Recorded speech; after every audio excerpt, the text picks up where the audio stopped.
Hello students, कैसे आप? I hope बेटा आप सभी अच्छे होंगे, आपकी प्रिपरेशन भी अच्छी चल रही होंगी। उसी प्रिपरेशन में कॉन्सेप्ट को बूस्ट करने के लिए मैं सकले नारायण, आपका मैथमेटिक मेंटोर इजीली में आपका स्वागत करता हूं। तो बेटा आगे बढ़ने से पहले हम क्या करेंगे, जो न्यू यूज़र हमारे बच्चे हैं उनको हमारे ऐप के बारे में थोड़ी जानकारी दे देंगे। आपको क्या करना है बेटा, प्ले स्टोर से easily learn with a smile app को इंस्टॉल कर लेना है। इंस्टॉल करने के बाद यहाँ पर आप अगर यदि न्यू यूज़र है तो अपना मोबाइल नंबर फिल करेंगे और क्रिएट न्यू अकाउंट पे क्लिक कर देंगे। जैसे आप क्रिएट न्यू अकाउंट पे क्लिक करेंगे तो आपके सामने एक फॉर्म शो होगा जिसमें आपको अपना नाम, email ID, gender, mobile number fill कर देना। और सबसे ज़रूरी चीज़ यहाँ पर आपको आपकी लोकेशन या तो टाइप करनी है या फिर जीपीएस को ऑन रखना है, ठीक है। फिर आप क्या करेंगे, वेरीफाई विथ ओटीपी पे क्लिक कर देंगे और यहाँ पर ओटीपी के थ्रू वेरीफाई हो जाएगा आपका अकाउंट। उसके बाद यहाँ पर आप अपनी पसंद के कोर्स चूज़ कर सकते हैं, जैसे कॉम्पिटिटिव एंड प्रोफेशनल एग्जाम यदि आप तैयारी कर रहे हो, आईआईटी, जेईई, नीट, बैंक या एसएससी की, तो आप इसे चूज़ कर लेंगे। चूज़ करने के बाद यहाँ पर आपको अलग अलग बैच दिखाई देंगे, प्रारंभ एंड टॉपर बैच। प्रारंभ बैच जो है बेटा वो जेईई और नीट को टारगेट कर रहा है क्लास 11 के स्टूडेंट के लिए, और जो टॉपर बैच है वो जेईई और नीट के बच्चों को टारगेट कर रहा है क्लास 12 के, है ना। यदि आप क्लास 11 के स्टूडेंट है तो आप क्या करेंगे बेटा, प्रारंभ पे क्लिक कर देंगे, और यदि आप क्लास 12 के स्टूडेंट है तो आप क्या करेंगे, टॉपर पे क्लिक कर देंगे।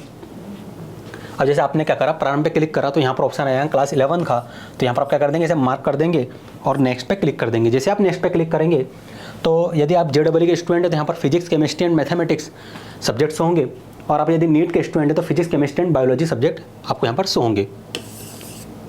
आपको ऐड टू कार्ट करना है बेटा। जैसे ही आप ऐड टू कार्ट करेंगे तो यहाँ पर जो कोर्स के प्राइस है वो क्या होंगे, 8,999। लेकिन यहाँ पर आपको ईजिली का ये जो कूपन कोड है फ्रीजली आपको ये यूज़ करना है। जैसे आप बेटा इस कूपन कोड को अप्लाई करेंगे तो यहाँ पर कोर्स के प्राइस क्या हो जाएंगे, 0 हो जाएंगे, ठीक है। कितने हो जाएंगे बेटा, 0 हो जाएंगे, और आपको ये जो कोर्स है वो फ्री ऑफ कॉस्ट में मिल जाएगा। अब कुछ बच्चों को डाउट होंगे कि सर ईजिली जो है सारे कोर्सेज यूट्यूब पे प्रोवाइड कर ही रहा है, तो अननेसेसरी हमें ये ऐप इंस्टॉल करने की क्या ज़रूरत है।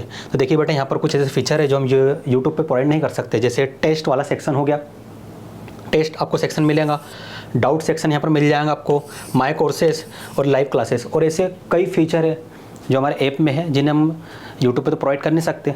तो इन फीचर का आपको बेनिफिट लेने के लिए बेटा आपको क्या करना होगा, ऐप इंस्टॉल करना होगा। तो ये तो ऐप की बात हो गई। आगे बढ़ते हैं, हम क्या कर रहे थे, रिलेशन एंड फंक्शन देख रहे थे। रिलेशन फंक्शन में हमने इंट्रोडक्शन देखा, कार्टेशियन प्रोडक्ट देखा, टाइप्स ऑफ रिलेशन देखा, है ना, और उन पर बेस्ट कुछ क्वेश्चन करें। आज के लेक्चर में हम क्या करेंगे बेटा, मिसलेनियस क्वेश्चन क्या करने वाले, मिसलेनियस क्वेश्चन करने वाले, ठीक है। अभी तक मैंने जितना ही पढ़ा है उस पर बेस्ड कुछ क्वेश्चन होंगे, हम इसे सॉल्व करेंगे। देखिए बेटा क्वेश्चन 1 क्या गिवन है, let R be a relation on this set capital N. यहाँ पर कैपिटल एन रिप्रेजेंट कर रहा है नेचुरल नंबर्स को, defined by n related to m if n divides m. क्या बोला गया कि एन डिवाइड्स कर रहा है एम को, इसका मतलब है m divided by n. Divides कर रहा मतलब आपको क्या मिलना चाहिए, रिमाइंडर, होल नंबर्स मिलना चाहिए। आर इज आपको बताना है जो रिलेशन है वो क्या है। आपके सामने 4 ऑप्शन है, option A, B, C and D. तो 1 बाय 1 करके क्या करेंगे बेटा, हम चेक करेंगे। अब यदि मैं ऑप्शन 1 को देखूं तो मुझे क्या बोला गया है कि रिफ्लेक्सिव एंड सिमेट्रिक। तो एक काम करते पहले रिफ्लेक्सिव चेक कर लेते। अब रिफ्लेक्सिव की प्रॉपर्टी क्या होती है सर, रिफ्लेक्सिव की प्रॉपर्टी होती है कि ए कॉमा ए का पेयर होना चाहिए और वो रिलेशन से बिलोंग करना चाहिए। ए कॉमा ए का पेयर, क्या ए कॉमा ए जो है n related to m if n divides m को सेटिस्फाई कर रहा है, क्या पॉसिबल है, चेक करते हैं। देखिए बेटा यहाँ क्या गिवन था, एन रिलेटेड टू एम, तो एन रिलेटेड टू एम का मतलब क्या हो जाएगा, एन रिलेटेड टू एम का मतलब है ऑर्डर्ड पेयर एन और एम। और हमें क्या गिवन है, एन डिवाइड्स टू एम, इसका मतलब है एन, इसका मतलब है बेटा एम डिवाइडेड बाय एन, ठीक है। अब इस ऑर्डर्ड पेयर को इस ऑर्डर्ड पेयर से आप कंपेयर करिए। कंपेयर करोगे तो बेटा क्या मिलेगा आपको, आप बोलोगे सर कंपेयर करने पे एन की वैल्यू तो हमें ए मिल गई, एम की वैल्यू हमें ए मिल गई, पुट कर दीजिए, ठीक है। तो आप क्या बोलोगे, हाँ सर डिवाइड्स तो कर रहा है, ठीक है, डिवाइड्स तो कर रहा है। तो हम क्या कहेंगे, ये रिफ्लेक्सिव रिलेशन तो है, रिफ्लेक्सिव रिलेशन है, ठीक है। तो मैं इसको अंडरलाइन कर देता हूँ। अंडरलाइन मतलब ये रिलेशन रिफ्लेक्सिव है। अब चेक करते बेटा क्या ये रिलेशन सिमेट्रिक है या नहीं है। सिमेट्रिक के लिए क्या प्रॉपर्टी थी, बताइए क्या प्रॉपर्टी थी सिमेट्रिक के लिए? आप बोलोगे सर सिमेट्रिक के लिए प्रॉपर्टी थी कि यदि A रिलेटेड टू B और B रिलेटेड टू A अगर रिलेशन में है तभी हम क्या कहेंगे कि वो सिमेट्रिक है। मतलब A और B का एक ऑर्डर्ड पेयर यदि है तो B ऑर्डर्ड पेयर A भी होना चाहिए। तो क्या ऐसा पॉसिबल है? तो आप बोलोगे सर पॉसिबल है। कैसे पॉसिबल है बेटा? आप बोलोगे कि सर एक काम करते हम कि कुछ ऐसा रिलेशन बनाते हैं कि ये पॉसिबल हो जाए। क्या बोलते हो, कोई रिलेशन बन सकता है क्या? सोचो थोड़ा। कोई रिलेशन बन सकता है जिसमें हम कहें कि A और B का जो ऑर्डर्ड पेयर है वो रिलेट कर रहा है और B और A का जो ऑर्डर्ड पेयर है वो रिलेट कर रहा है इस गिवन कंडीशन के लिए। क्या ऐसा कोई आपको मिल रहा है पेयर? तो आप बोलोगे सर एक पेयर हो सकता है। कौन सा पेयर? सर 4,4 ले लो। क्या सर 4,4 ही लेंगे? नहीं बेटा, 1,1 भी ले सकते हो, 2,2, 3,3, 4,4, आपकी जो मर्जी। ठीक है, हमें लगा कि हम 4,4 लेना चाहिए, हमने 4,4 ले लिया। अभी जो ऑर्डर्ड पेयर है वो किससे मैच होगा? Sir given ordered pair. क्या गिवन ऑर्डर्ड पेयर था? n, m से। तो n की वैल्यू क्या होगी बेटा कंपेयर करने पे? सर n की वैल्यू 4, m की वैल्यू 4। किस कंडीशन को सेटिस्फाई करना चाहिए? सर ये वाली कंडीशन को, m डिवाइडेड बाय n। तो 4 डिवाइड बाय 4 क्या मिला? 1 मिला। सर ये तो सेटिस्फाई कर रहा, मतलब ये सिमेट्रिक भी है। तो सिमेट्रिक के नीचे अंडरलाइन कर देंगे। समझ में आ गया इतना? हाँ सर इतना हो गया। आगे बढ़ते बेटा, क्या बोला गया है? Transitive and symmetric. हाँ सर सिमेट्रिक तो है ही, तो इसे अंडरलाइन कर दीजिए। अब चेक कर लेते क्या ये ट्रांजिटिव है या नहीं है। चेक करते हैं ना ट्रांजिटिव है या नहीं है।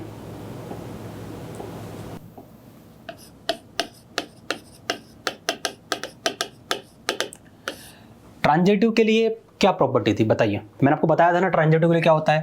सर हमें बताया गया था कि A और B का ऑर्डर्ड पेयर यदि रिलेशन से रिलेट कर रहा है एंड B और C भी ऑर्डर्ड एक पेयर है जो हमारे रिलेशन में लाई कर रहा है, देन एक ऑर्डर्ड पेयर होगा A, C। क्या होगा? A, C जो हमारे रिलेशन से रिलेट करेगा, हमारे रिलेशन में लाई करेगा। क्या ऐसा कोई पेयर पॉसिबल है? क्या ऐसा कोई पेयर पॉसिबल है जो गिवन कंडीशन को सेटिस्फाई कर दे जो हमें गिवन है? तो आप बोलोगे हाँ सर एक पेयर पॉसिबल है। बेटा क्या पेयर पॉसिबल है? आप बोलोगे सर एक एग्जांपल हम ले सकते हैं 18,6 एंड 6,3। ठीक है, 18,6 क्या बना? A, B। 6,3 क्या बना? B, C। तो A, C क्या बनेगा? आप बोलोगे सर A मतलब 18, तो यहाँ पर आ गया 18। C मतलब ये वाला एलिमेंट मतलब 3। अब हमें चेक करना है कि क्या ये जो हमें पेयर मिले हैं हमारी गिवन कंडीशन को सेटिस्फाई कर रही है क्या? कंडीशन क्या थी बेटा? तो आप बोलोगे सर कंडीशन थी m divided by n। Condition क्या थी? m divided by n। क्या होना चाहिए? m डिवाइडेड बाय n और m, n का एक पेयर हमारे पास, then m divided by n होना चाहिए हमारे पास। तो यदि मैं इस ऑर्डर्ड पेयर को इस ऑर्डर्ड पेयर से कंपेयर करूं तो मुझे बताओ m की वैल्यू क्या मिलने वाली है? आप बोलोगे m की वैल्यू सर हमें मिल जाएंगी 18 एंड n की वैल्यू मिल जाएंगी 6। m डिवाइड बाय n की वैल्यू क्या मिलेगी? तो आप बोलोगे sir 18 divide by 6 which is equal to 3। Divides कर गया सर, तो ये तो सेटिस्फाई कर रहा है। सेकंड वाला मुझे चेक करके बताइए बेटा। तो आप बोलोगे सर यहाँ पर m की वैल्यू आ गई 6 एंड n की वैल्यू आ गई 3। m divide by n is equal to हो जाएगा 2। सर ये भी कर रहा है, ये भी हो गया। थर्ड वाले के लिए बताइए क्या थर्ड वाला करेगा? देख के बता सकते हैं सर मुझे, तो वो भी कर रहा है। क्यों? क्योंकि m, n को यदि हम 18,3 से कंपेयर करेंगे तो m की वैल्यू क्या मिलेगी बेटा? आप बोलोगे सर 18 एंड n की वैल्यू मिल जाएंगी 3। तो m divide by n is equal to क्या हो जाएगा? 18 divide by 3 which is equal to 6। Sir ये भी डिवाइड्स कर रहा है, प्रॉपर्टी को सेटिस्फाई कर रहा है, मतलब सॉरी कंडीशन को सेटिस्फाई कर रहा है जो क्वेश्चन में हमें गिवन है। तो हम बोलेंगे कि ये जो रिलेशन है वो ट्रांजिटिव तो है, ट्रांजिटिव भी है। अब एक बात बताइए, यदि कोई रिलेशन सिमेट्रिक, रिफ्लेक्सिव और ट्रांजिटिव हो तो हम उसे क्या बोलेंगे बेटा? गुड, उसे हम कहेंगे इक्विवेलेंस रिलेशन। क्या बोलेंगे? Equivalence relation. तो ज़्यादा सही आंसर कौन सा होगा? सर ऑप्शन सी होगा ज़्यादा सही आंसर, ए, बी और सी के मुकाबले। होगा कि नहीं होगा? अब सर आगे चेक करिए, आगे ऑप्शन। तो बेटा आगे यदि हम ऑप्शन चेक करें तो डी ऑप्शन क्या है? रिफ्लेक्सिव, ट्रांजिटिव, हाँ ये है, बट नॉट सिमेट्रिक। ऐसा तो हमने कहीं देखा ही नहीं, सिमेट्रिक तो है, मतलब ये गलत है। तो ये डी ऑप्शन भी करेक्ट इनकरेक्ट हो जाएगा। करेक्ट ऑप्शन क्या हुआ बेटा? सिर्फ सी। ए और बी दोनों इनकरेक्ट होंगे और डी भी इनकरेक्ट होगा। करेक्ट ऑप्शन आपका क्या हो जाएगा? सी हो जाएगा। आई होप आपको बेटा समझ में आ गया होगा। कुछ नहीं किया हमने यहाँ पर, है ना। जो हमने सीखा है प्रीवियस लेक्चर में, है ना, उन्हीं प्रॉपर्टी को यहाँ पर मैं अप्लाई कर रहा हूँ, कोई नई चीज़ नहीं कर रहा हूँ, है ना। तो ये क्वेश्चन आपसे भी बनेंगे, आसान क्वेश्चन है, क्वेश्चन को टफ हम बनाते हैं, ठीक है, हम बनाते हैं क्वेश्चन को टफ। अब देखिए बेटा, आपके सामने क्या है कि if R is a relation from, आपको दे दिया गया है 11, 12, 13 to 8, 10, 12 defined by y is equal to x minus 3, then R inverse is. आपको दो सेट दे दिए गए, है ना, सीधे से समझिए कि दो सेट है हमारे पास। सर एक काम करते हैं, इसे नाम दे देते हैं सेट ए, ठीक है बेटा, इसे नाम दे देते हैं सर सेट बी, ठीक है, सेट बी नाम दे दिया हमने। और हमें ए टू बी में रिलेशन बता दिया गया है, किसकी मदद से सर, इस फॉर्मूले की मदद से। सर इसमें तो एक्स और वाई यूज किए गए, तो बेटा एक्स क्या होगा, इनपुट होगा, इनपुट कहां से मिलेगा, सेट ए से। आउटपुट क्या होगा, वाई होगा, वाई कहां से मिलेगा, सेट बी से। ठीक है, इतना समझ में आ गया आपको, हाँ सर ये भी आ गया। देन आर इनवर्स फाइंड करना है, क्या करना है, आर इनवर्स फाइंड करना है। तो एक काम करते हैं, सबसे पहले हम आर की वैल्यू सर फाइंड कर लेते हैं। आर इनवर्स फाइंड करना तो हमारे लिए आसान है, वो हमें पता है कैसे फाइंड करना है, ठीक है। तो बेटा देखिए, आप ए और बी सेट यहाँ बना लीजिए। सेट ए के एलिमेंट्स क्या क्या है, आप बोलो सर 11, 12 एंड 13 है। सेट बी के एलिमेंट्स क्या क्या है बेटा आपके पास, आप बोलोगे सर 8, 10, 12 है, ठीक है, ये हो गया, इतना हो गया। अब रिलेशन डिफाइन कहां से हो रहा है sir, y is equal to x minus 3 से हो रहा है। कहां से हो रहा है बेटा, y is equal to x minus 3 से। अब सर यहां पर x की वैल्यू हम क्या पुट करेंगे बेटा, x है इनपुट, इनपुट कहां से मिलेगा, पहले वाले सेट से। देखो ना, पहले वाले सेट टू सेकंड सेट, तो पहले वाला सेट क्या बन जाएगा, इनपुट, मतलब x की वैल्यू सबसे पहले क्या है 11, x is equal to 11 put कर दीजिए। कहां पुट करेंगे सर, इस इक्वेशन में। बेटा जैसे यहां पर आप 11 पुट करोगे तो y इज इक्वल टू क्या मिलेगा आपको, 11 माइनस 3,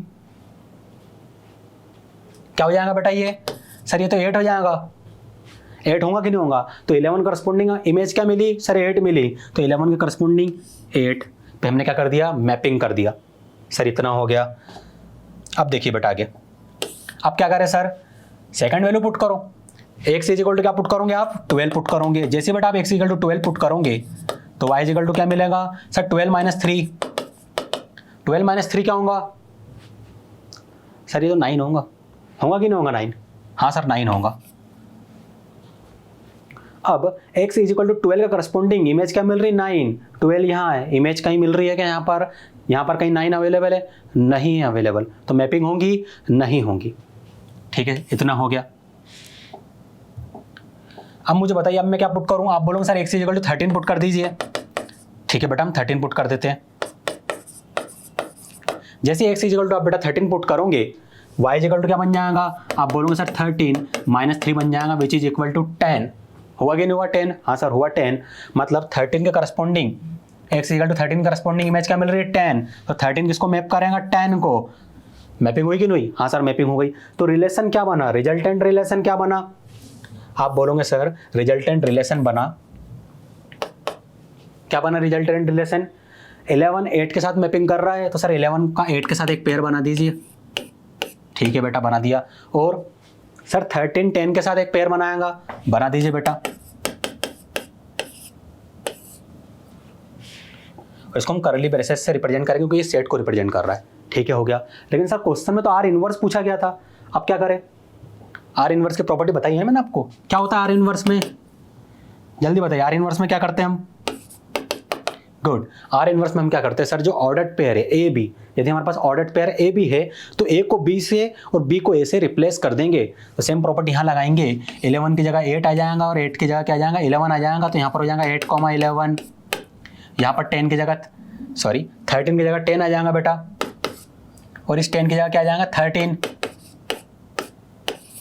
बाकी सारी चीज़ें एज इट इज रहेंगी। आप चेक करके बताइए कौन सा ऑप्शन करेक्ट है। तो आप बोलोगे सर 8,11 वाला पहले चेक करते, तो 8,11 वाला यहाँ हमें मिल गया, फिर हमें 10,13 चाहिए, 10,13 यहाँ मिल गया, तो ऑप्शन ए हमारा करेक्ट होगा। होगा कि नहीं होगा, आसान क्वेश्चन था कि नहीं, कुछ नहीं करना बेटा, हमें रिलेशन फाइंड करना था अकॉर्डिंग टू गिवन कंडीशन। और उसका जब हम रिलेशन लिखा, हमें क्या बोला गया, आर इनवर्स फाइंड करिए, तो आर इनवर्स फाइंड करना आसान है, मैंने आपको प्रॉपर्टी बताई है, ठीक है, वही प्रॉपर्टी हमारा हमें अप्लाई करें और हमें आंसर मिल गया। तो बेटा क्वेश्चन आसानी आते हैं, उसको मुश्किल हम बनाते हैं, ठीक है, कौन बनाता है मुश्किल, हम बनाते हैं। तो आप भी है ना कोशिश करेंगे जितना आसान हो सके क्वेश्चन को आसान बनाने की कोशिश करें, तो टफ ना बनाइए, ठीक है। प्रॉपर्टी याद रखिए, अप्लाई करिए, बार बार प्रैक्टिस करिए। जितनी ज़्यादा आप प्रैक्टिस करोगे उतने नंबर ऑफ क्वेश्चन आपसे बनने की संभावना बढ़ जाती है ना। क्वेश्चन पेपर में बनने की संभावना उतने क्वेश्चन की बढ़ जाएंगी। इसलिए आपको क्या करना है, मैथमेटिक्स में ज़्यादा से ज़्यादा, मैथमेटिक्स फिजिक्स केमिस्ट्री सभी के लिए मैं बोल रहा हूँ, ज़्यादा से ज़्यादा बट आपको क्या करना है, प्रैक्टिस पे ध्यान देना है ना। ज़्यादा नंबर ऑफ क्वेश्चन आपको प्रैक्टिस करने। देखिए अगला क्वेश्चन क्या आपके पास है, the number of reflexive relation of a set with 4 elements is equal to. आपको बोल दिया कि आपके पास एक सेट है बेटा जिसमें कितने एलिमेंट्स है, 4 एलिमेंट्स है। आपको बताना है नंबर ऑफ रिफ्लेक्सिव रिलेशन कितने बनेंगे, कितने बनेंगे बेटा। इसका एक फॉर्मूला है, क्या फॉर्मूला है, तो मैं फॉर्मूला लिख रहा हूं।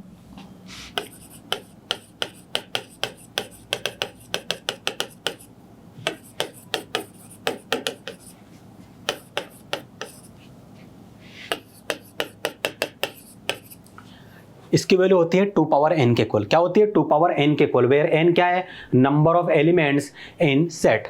अब यहाँ पर n की वैल्यू क्या हो जाएंगे क्वेश्चन के अकॉर्डिंग, सर इसके अकॉर्डिंग हो जाएंगी, सेट में 4 एलिमेंट्स है तो n की वैल्यू हो जाएंगी 4, पुट कर दो तो ये हो जाएगा 2 पावर 4। कौन सा ऑप्शन करेक्ट है, आप बोलोगे सर डी ऑप्शन करेक्ट है। 2 पावर 4 इससे मैच हो रहा है, डी ऑप्शन करेक्ट है। आसान था सर, कैसे बनेंगे 2 पावर 4 मतलब क्या हो जाएगा, चलो इसको सॉल्व करते हैं। सर 2 इंटू 2 इंटू 2, 2 2 जा 4, 4 2 जा 8, 8 2 जा 16, सर टोटल 16 रिलेशन बनेंगे। कैसे पॉसिबल है, रिफ्लेक्सिव रिलेशन हमें बनाना है। रिफ्लेक्सिव रिलेशन की हमें प्रॉपर्टी पता है कि a, a का पेयर होना चाहिए। क्या हमें बता सकते हो कि आप देखो बेटा 16 रिलेशन तो मैं बना नहीं सकता, लेकिन आपको इमेजिन जरूर करवा सकता हूँ कि हाँ 16 रिलेशन बनेंगे, क्योंकि 16 रिलेशन बनाना कोई बड़ी बात नहीं है, लेकिन हमारा टाइम बहुत ज़्यादा कंज्यूम हो जाएगा, ठीक है। हमें और भी जरूरी चीज़ें देखनी है। जैसे मान लेते हैं हम रिलेशन 1, एक काम करते उन्होंने बोला है कि एक सेट है इसमें 4 एलिमेंट्स है, तो मान लेते सेट ए है उसमें 4 एलिमेंट्स क्या है। अब उन्होंने तो दिए नहीं ना एलिमेंट्स, तो हम एक काम करते a B c d put कर देते। रिफ्लेक्सिव रिलेशन में क्या होता है, sir a comma a, b comma b, c comma c, d comma d, इस टाइप के पेयर बनते हैं। क्या ये एक रिफ्लेक्सिव रिलेशन है, हाँ सर ये एक रिफ्लेक्सिव रिलेशन है। बेटा क्या ये एक रिफ्लेक्सिव रिलेशन है, सर ये भी रिफ्लेक्सिव रिलेशन है। अब मुझे बताइए क्या ये एक रिफ्लेक्सिव रिलेशन है,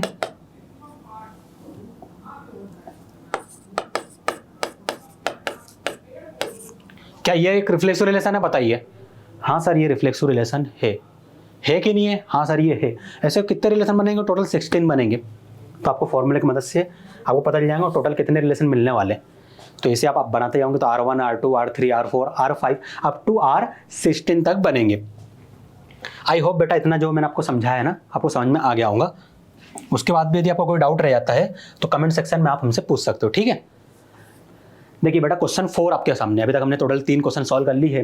क्वेश्चन 4 आपके सामने है, let R be the relation on the set R of all real numbers defined by A related to B if mod of, इसको आप मॉडुलस भी कह सकते हो या एब्सोल्यूट वैल्यू भी कह सकते हो, वैसे हम जनरली मॉड बोलते हैं। तो अब इसको क्या करोगे, mod of A minus B less than equal to 1। आपको क्या बोल दिया कि एक रिलेशन आपको दे दिया गया है जिसमें जो वैल्यू है वो क्या है, रियल नंबर है, मतलब जो इनपुट रहेंगे वो क्या होंगे, रियल नंबर हो सकते हैं, ठीक है। रियल नंबर हो सकते हैं, अच्छी बात है। और अगर वो रियल नंबर है तो mod of A minus B less than equal to 1, then आपको रिलेशन बताना है कि रिलेशन क्या होगा। ऑप्शन गिवन है रिफ्लेक्सिव सिमेट्रिक, ट्रांजिटिव, एंटी तो बेटा क्या हो गया यहाँ पर, सर यहाँ 4 ऑप्शन आ गए हमारे पास। रिफ्लेक्सिव चेक करेंगे पहले, फिर सिमेट्रिक, फिर ट्रांजिटिव, फिर एंटी सिमेट्रिक चेक करेंगे। तो चारों को 1 बाय 1 करके चेक करना पड़ेगा। अच्छा क्वेश्चन, इससे चारों रिलेशन की आपकी प्रैक्टिस होगी, और खासकर एंटी सिमेट्रिक की, ठीक है, क्योंकि रिफ्लेक्सिव आसान है, आप कर लोगे। सिमेट्रिक भी आसान है, ट्रांजिटिव भी मैं कहूँगा कि आसान ही होगा आपके लिए, लेकिन बच्चों की प्रैक्टिस एंटी सिमेट्रिक में थोड़ी कम रहती है, तो अच्छा क्वेश्चन है उनके लिए कि एंटी सिमेट्रिक की उनकी प्रैक्टिस हो जाए, ठीक है। हमें चेक करना कौन सा ऑप्शन करेक्ट है। तो सबसे पहले मैं क्या चेक करूं, सर रिफ्लेक्सिव चेक कर दीजिए, क्योंकि रिफ्लेक्सिव चेक करना आसान होता है। रिफ्लेक्सिव की प्रॉपर्टी क्या होंगी बेटा, सबसे पहले वो काम करिए थोड़ा जो आसान हो मैथमेटिक्स में, ठीक है। तो हम क्या करेंगे, सबसे पहले रिफ्लेक्सिव चेक करके उसको अलग कर देंगे। सर A, A का एक पेयर होना चाहिए, ठीक है। A, A का एक पेयर होना चाहिए, और यहाँ पर जो उन्होंने कंडीशन गिवन है बेटा, कंडीशन क्या है, सर कंडीशन हमारे पास है, mod of A minus B less than equal to 1, ये कंडीशन है। और इसी से क्या बन रहा है, रिलेशन बन रहा है। तो रिलेशन में ऑर्डर पेयर क्या होंगे, कौन कौन से एलिमेंट यूज हो रहे हैं सर, ए और बी। तो ऑर्डर पेयर क्या होंगे सर, ए और बी होंगे। क्या होंगे, ए और बी होंगे। अब यदि रिफ्लेक्सिव है तो इस ऑर्डर पेयर को बेटा किसको, इससे कंपेयर कर दो। तो ए की वैल्यू क्या मिली सर, ए की वैल्यू एक इक्वल मिल गई, एंड बी की वैल्यू क्या मिली सर, बी की वैल्यू भी एक इक्वल मिल गई। मिलेगी नहीं मिली, हाँ सर मिल गई। अब ये जो ए और बी की वैल्यू मिली उसको कंडीशन में पुट कर दो। सर कर देते हैं हम पुट। तो मॉड ऑफ ए की जगह क्या आएगा सर, ए ही आएगा, पुट कर दीजिए। माइनस बी की जगह क्या आएगा बेटा, आप बोलोगे सर ए आएगा, लेस देन इक्वल टू 1। क्या मिला, mod 0 less than equal to 1। इसको मैं क्या लिख सकता हूँ sir, 0 less than equal to 1। क्या ये ट्रू है सर, ऑलवेज ट्रू है। 0 की वैल्यू या तो 1 से छोटी होंगी, है ना, या फिर 1 के इक्वल होंगी। तो ये तो 1 से छोटी है, तो ये तो ट्रू हो गया। मतलब हमारा जो रिलेशन है वो रिफ्लेक्सिव होगा। अंडरलाइन का मतलब ये हो रहा है बेटा कि ये रिफ्लेक्सिव, मतलब ये रिलेशन रिफ्लेक्सिव है। अगर मैं इसको ऐसा कट कर देता तो समझ जाना आपको कि ये रिलेशन रिफ्लेक्सिव नहीं है, ठीक है, ताकि हमको ध्यान रहे, है ना, इसलिए मैं इसको मार्क कर रहा हूँ। अब क्या करें बेटा हम, सर अब सिमेट्रिक चेक करेंगे। सिमेट्रिक की प्रॉपर्टी क्या थी आप बताइए मुझे। सर सिमेट्रिक की प्रॉपर्टी तो आपने बताई थी, जो उसके अकॉर्डिंग यदि हम देखें तो ए कॉमा बी क्या होना चाहिए, ए कॉमा बी यदि रिलेशन से बिलोंग कर रहा है, एंड बी कॉमा ए भी यदि रिलेशन से ही बिलोंग कर रहा है, तब हम क्या कहेंगे कि फंक्शन क्या होगा, सिमेट्रिक होगा। क्या होगा, सिमेट्रिक होगा। ठीक है, देख लेते हैं। देखो यदि ए कॉमा बी है तो कंडीशन क्या मिलेंगी, यही मिलेंगे सर। क्यों, कंडीशन गिवन थी, उसका ऑर्डर पेयर क्या था, ए कॉमा बी। अब ए कॉमा बी को ए कॉमा बी की जगह पुट करूंगा तो यही कंडीशन मिलने वाली है। ठीक है सर, मिल गई। अब बी कॉमा ए को मैं यहाँ पुट करूंगा इस कंडीशन में, वापस मुझे यही कंडीशन मिलनी चाहिए। ठीक है, तब क्या होगा, फंक्शन क्या होगा, सिमेट्रिक होगा। तो सेकंड वाले हम चेक कर रहे हैं बी कॉमा ए, तो यहाँ पर आ जाएगा बेटा बी कॉमा ए किसके इक्वल होगा सर, ये ए कॉमा बी के इक्वल होगा। क्यों ए कॉमा बी के इक्वल होगा, क्योंकि ए कॉमा बी कंडीशन को सेटिस्फाई कर रहा है, कंडीशन का ऑर्डर पेयर है, तो ऑर्डर पेयर से हम इसको कंपेयर करेंगे। तो फर्स्ट एलिमेंट के इक्वल, मतलब ए की वैल्यू मिल गई बी के इक्वल, सेकंड एलिमेंट के इक्वल। एक मिनट, फर्स्ट एलिमेंट क्या है, बी, किसके इक्वल आ जाएगा, ए के इक्वल। सेकंड एलिमेंट क्या है, ए, किसके इक्वल आ जाएगा बेटा, बी के इक्वल। ये वैल्यू आ गई। अब ये जो वैल्यू आई है किसकी, बी की और ए की, इसको आप क्या करोगे सर, इसको हम पुट कर देंगे कंडीशन में। कंडीशन क्या थी आपके पास बेटा, आप बोलोगे सर कंडीशन हमारे पास थी mod of A minus B less than equal to 1। So mod of A की जगह क्या आएगा सर, ए की जगह यहाँ पर ये बी है, यहाँ पर पुट कर दीजिए। इस बी की जगह क्या आएगा, आप बोलोगे सर इस बी की जगह यहाँ जो ए है उसे यहाँ पर पुट कर दीजिए। क्या ये हमारे कंडीशन से मैच हो रहा है सर, अभी तो मैच नहीं हो रहा है। क्या इसको आगे सॉल्व किया जा सकता है, हाँ सर किया जा सकता है। तो क्या करेंगे बेटा हम यहाँ पर, सर एक काम करिए, यहाँ से माइनस कॉमन ले लीजिए। क्या लेंगे हम बेटा, माइनस कॉमन लेंगे। तो ये हो गया mod of A minus B less than equal to 1। होगा कि नहीं होगा, हाँ सर ये हो गया। अब मॉड के अंदर नेगेटिव टर्म से तो मॉड क्या करेगा, नेगेटिव को हटा देगा, तो हमें क्या मिलेगा, mod of A minus B ही मिलेगा। क्या होगा, always less than equal to 1। देखो फिर से वही कंडीशन मिल गई। तो आप क्या बोलोगे, हाँ सर ये सिमेट्रिक भी है, फंक्शन सिमेट्रिक भी है। अब मुझे बताइए क्या ट्रांजिटिव चेक कर सकते हो आप, सर ट्रांजिटिव चेक किया जा सकता है क्या, इसके लिए चेक करते हैं। ट्रांजिटिव चेक कर सकते हो क्या, बताओ मुझे। तो इधर देखिए ट्रांजिटिव चेक करते हैं।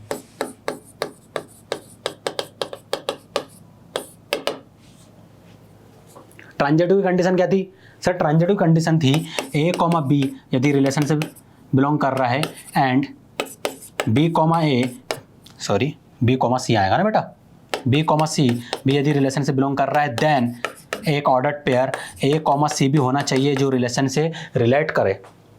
कैसे सॉल्व करोगे इसको बताओ, ये आपके पास आ गया है, कैसे सॉल्व कैसे करोगे, कुछ सोच पा रहे हो, जैसे आपने रिफ्लेक्सिव में करा, जैसे आपने बेटा ट्रांजिटिव में किया, सॉरी सिमेट्रिक में किया, इसमें कुछ ऐसा आइडिया आ रहा माइंड में कि हाँ सर हम इसको सॉल्व कर सकते हैं इस मदद से। एंटी सिमेट्रिक तो मैं बता दूंगा कैसे चेक करना है, ठीक है। इसके केस में कुछ आइडिया आ रहा है आपके माइंड में कि हाँ सर इस तरीके से किया जा सकता है। तो एक बात बताइए, यदि ए बी रिलेट कर रहा है आर से, ए बी रिलेट कर रहा है तो हमें यही कंडीशन मिलेंगी। बी और सी रिलेट करेगा तो हमें क्या मिलेगा, एक काम करते थोड़ा और आसान कर देते हैं। कैसे सर आसान करेंगे, देखो बेटा एक काम करो, अगर इससे सॉल्व ना हो पाए ना कभी, इस तरीके से हमने जो अल्फ़ाबेट लिए उससे अगर सॉल्व ना हो तो आप क्या करिए, एलिमेंट्स ले लीजिए। सर कैसे एलिमेंट्स लेंगे? सर 1,2 ले लो बेटा, फिर 2,3 ले लो। अगर 1,2 और 2,3 का ऑर्डर पेयर हमारे रिलेशन में लाइक कर रहा है तो रिफ्लेक्सिव के लिए कंडीशन क्या होंगी? 1,3 भी होना चाहिए। होना चाहिए कि नहीं होना चाहिए? अब 1,2, 2,3 और 1,3 इन ये तीनों इस कंडीशन को सेटिस्फाई करना चाहिए। ठीक है, तो आप क्या करोगे? सबसे पहले 1,2 पुट करोगे। कहाँ पुट करेंगे? यहाँ पर ए और बी की जगह। ए की जगह क्या आ जाएगा? 1, बी की जगह 2 आ जाएगा। क्या मिला बेटा आपको? मॉड -1। मॉड तो सर ऑलवेज पॉजिटिव रहेगा, तो यहाँ पर आ जाएगा 1 लेस देन इक्वल टू 1। क्या ये ट्रू है? हाँ सर ये ट्रू है, सेटिस्फाई कर गया। 2,3 के लिए चेक कर सकते हो बेटा। हाँ सर वो भी कर सकते हैं। ए की जगह 2, बी की जगह 3 पुट करेंगे तो 2 - 3 हो जाएगा। क्या मिलेगा आपको? सर ये मिल जाएगा मॉड ऑफ -1। फिर से वही वैल्यू मिली, मतलब 1 लेस देन इक्वल टू 1। ये भी सेटिस्फाई कर गया। 1,3 के लिए करोगे, थोड़ा जल्दबाजी नहीं करना, ठीक है। 1,3 के लिए करोगे, हाँ सर 1,3 के लिए करेंगे तो ए की जगह क्या आ जाएगा? 1, बी की जगह क्या आ जाएगा? 3 आ जाएगा। ए की जगह क्या आएगा बेटा? 1, बी की जगह 3 आएगा। Less than equal to 1 check करिए। सर मॉड ऑफ -2, ये तो ऑलवेज पॉजिटिव रहेगा, तो 2 लेस देन इक्वल टू 1। क्या ये ट्रू है? नहीं सर ये फॉल्स है। क्या है बेटा? ये स्टेटमेंट फॉल्स है। तो आप क्या बोलोगे कि थर्ड वाला सेटिस्फाई नहीं करा, थर्ड वाली कंडीशन को सेटिस्फाई नहीं कर रहा है। तीनों करना था, तीनों करना था तभी हो पाता।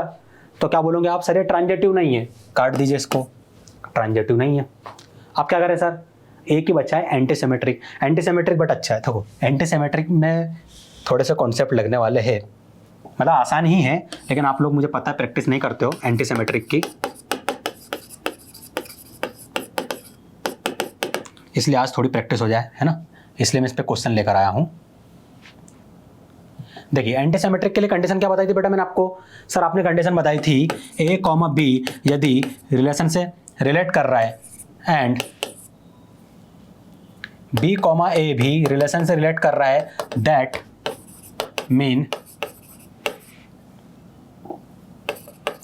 ए इज इक्वल टू बी होना चाहिए। क्या होना चाहिए? A is equal to b होना चाहिए।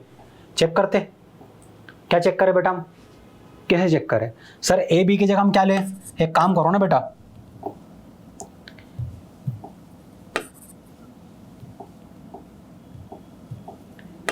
ए बी आपको लेना है तो एक काम करो 1,1/2 ले लो। ठीक है ये हो गया सर। बी कॉमा ए क्या बन जाएगा बेटा मुझे बताओ? सर ये बन जाएगा, इसको स्वाइप कर दीजिए, 1/2 1। बना कि नहीं बना? हाँ सर ये बन गया। Then a is equal to b. क्या सर बेटा इस केस में a is equal to b है? आप बोलोगे सर इस केस में a is equal to b है ही नहीं। नहीं है ना, देखो ना ए की वैल्यू क्या है सर 1, बी की वैल्यू क्या है 1/2। क्या है दोनों इक्वल है? नहीं सर इक्वल नहीं है, बल्कि इक्वल होना चाहिए। फिर सर आपने ऐसी वैल्यू क्यों ली जो उसको सेटिस्फाई नहीं कर रही है? बट ऐसी वैल्यू मैंने इसलिए ली 1 और 1/2, देखो आपको पता चल जाएगा क्यों। कंडीशन क्या थी हमारे पास? Mod of A minus B less than equal to 1। क्या थी? Less than equal to 1। क्या करोगे बेटा आप इसमें? सर सबसे पहले इस ऑर्डर पेयर को पुट करके देखेंगे। ए की जगह क्या आ जाएगा 1, बी की जगह क्या आ जाएगा 1/2। क्या मिला sir? Mod of 1/2। Mod of 1/2 की वैल्यू क्या होती है सर? 1/2। क्या ये ट्रू है? 1/2 लेस देन इक्वल टू 1 होता है? आप बोलोगे हाँ सर होता है। ये ट्रू हो गया, ये पेयर सेटिस्फाई कर गया। 1/2 और 1। अब ये ऑर्डर पेयर यहाँ पुट कर दो तो बेटा ए की वैल्यू क्या आ जाएंगी? सर ये आ जाएंगी 1/2, बी की वैल्यू 1 less than equal to 1। Solve करेंगे तो क्या मिलेगा sir? Mod of -1/2 less than equal to 1। Mod कह रहे थे ऑलवेज पॉजिटिव, तो क्या मिलने वाला बेटा? 1/2 लेस देन इक्वल टू 1। क्या ये ट्रू है? आप बोलोगे हाँ सर ये भी ट्रू है। क्या है? ये भी ट्रू है। अब ये दोनों सेटिस्फाई कर रहे हैं, इसलिए मैंने 1 और 1/2 लिया था और स्वाइप होके यहाँ पर क्या हो गया 1/2 और 1। लेकिन ये दोनों इक्वल नहीं है। क्या है बेटा? इक्वल नहीं है। तो आप क्या बोलोगे कि इस एंटी सिमेट्रिक तो नहीं है सर, ये एंटी सिमेट्रिक नहीं है। हुआ कि नहीं हुआ? एंटी सिमेट्रिक नहीं है। तो ऑप्शन करेक्ट क्या हो जाएगा? सिर्फ सर ऑप्शन ए करेक्ट होगा। सर क्यों? सिमेट्रिक भी है तो ऑप्शन बी भी तो करेक्ट हो सकता है। लेकिन बेटा देखिए ए ऑप्शन बी ऑप्शन दोनों सही है, लेकिन ज़्यादा सही कौन सा है बताओ? आप बोलोगे सर ज़्यादा सही ऑप्शन ए है। क्यों? क्योंकि उसमें दो कंडीशन को सेटिस्फाई कर रहा है, ऑप्शन बी में सिर्फ एक कंडीशन सेटिस्फाई कर रहा है। देखो आपको एक एग्जांपल की मदद से आपको समझाता हूँ। आपने जीरो मूवी देखी है शाहरुख खान सर की, और अपने ट्यूबलाइट, आई थिंक ट्यूबलाइट करके नाम था, सलमान खान सर की मूवी है, वो भी आपने देखी होंगी। दोनों मूवी फ्लॉप थी। लेकिन ज़्यादा फ्लॉप कौन सी थी? ज़्यादा फ्लॉप 0 थी, ठीक है। तो वैसे यहाँ पर कुछ है कि ज़्यादा सही कौन सा है, तो आप बोलोगे सर ज़्यादा सही तो ऑप्शन ए है, क्योंकि इसमें दोनों जो रिलेशन को सेटिस्फाई कर रहा है, ऑप्शन बी में सिर्फ एक रिलेशन को सेटिस्फाई कर रहा है, ठीक है। आई होप बेटा इतना आपको समझ में आ गया होगा। बढ़ते आगे हम बेटा, कौन सा क्वेश्चन आपके सामने? Sir question number 5। Question number 5 क्या बोल रहा है आपको? Let A is equal to, sir हमें एक रिलेशन गिवन है, बी इज इक्वल टू में एक रिलेशन गिवन है, then which of the following relation is a function from A to B. हमें चेक करना है, ए सेट हमें गिवन है, बी सेट हमें गिवन है, हमें ऑप्शन से चेक करना है कि कौन सा ऑप्शन करेक्ट है, मतलब कौन सा ऑप्शन फंक्शन को फॉर्म कर रहा है। क्या करोगे आप बताइए? सर एक काम करिए, सबसे पहले तो यहाँ पर सेट बना दीजिए, ठीक है बेटा। हमने बना दिया ए और बी सेट। एलिमेंट्स क्या है कि सर 1 2 3, बी के एलिमेंट्स क्या है 2 3 4। अब उन्होंने बोला है बेटा फंक्शन, क्या बोला है? फंक्शन। फंक्शन की मैंने आपको डेफिनेशन लिखवाया था, क्या थी फंक्शन की डेफिनेशन? यूनिक इमेज मिलनी चाहिए। क्या मिलना चाहिए? Unique image. मतलब ए का यदि कोई एक एलिमेंट्स है तो उसकी एक ही इमेज राइट हैंड साइड में मिलनी चाहिए, एक से ज़्यादा नहीं मिलना चाहिए। मतलब मान लेते कि ए जो है, सॉरी 1 जो है वो 2 के साथ मैपिंग कर रहा है, ठीक है, यूनिक इमेज मिल गई। लेकिन यदि 1 3 के साथ भी मैपिंग कर रहा है तो ये यूनिक इमेज नहीं है।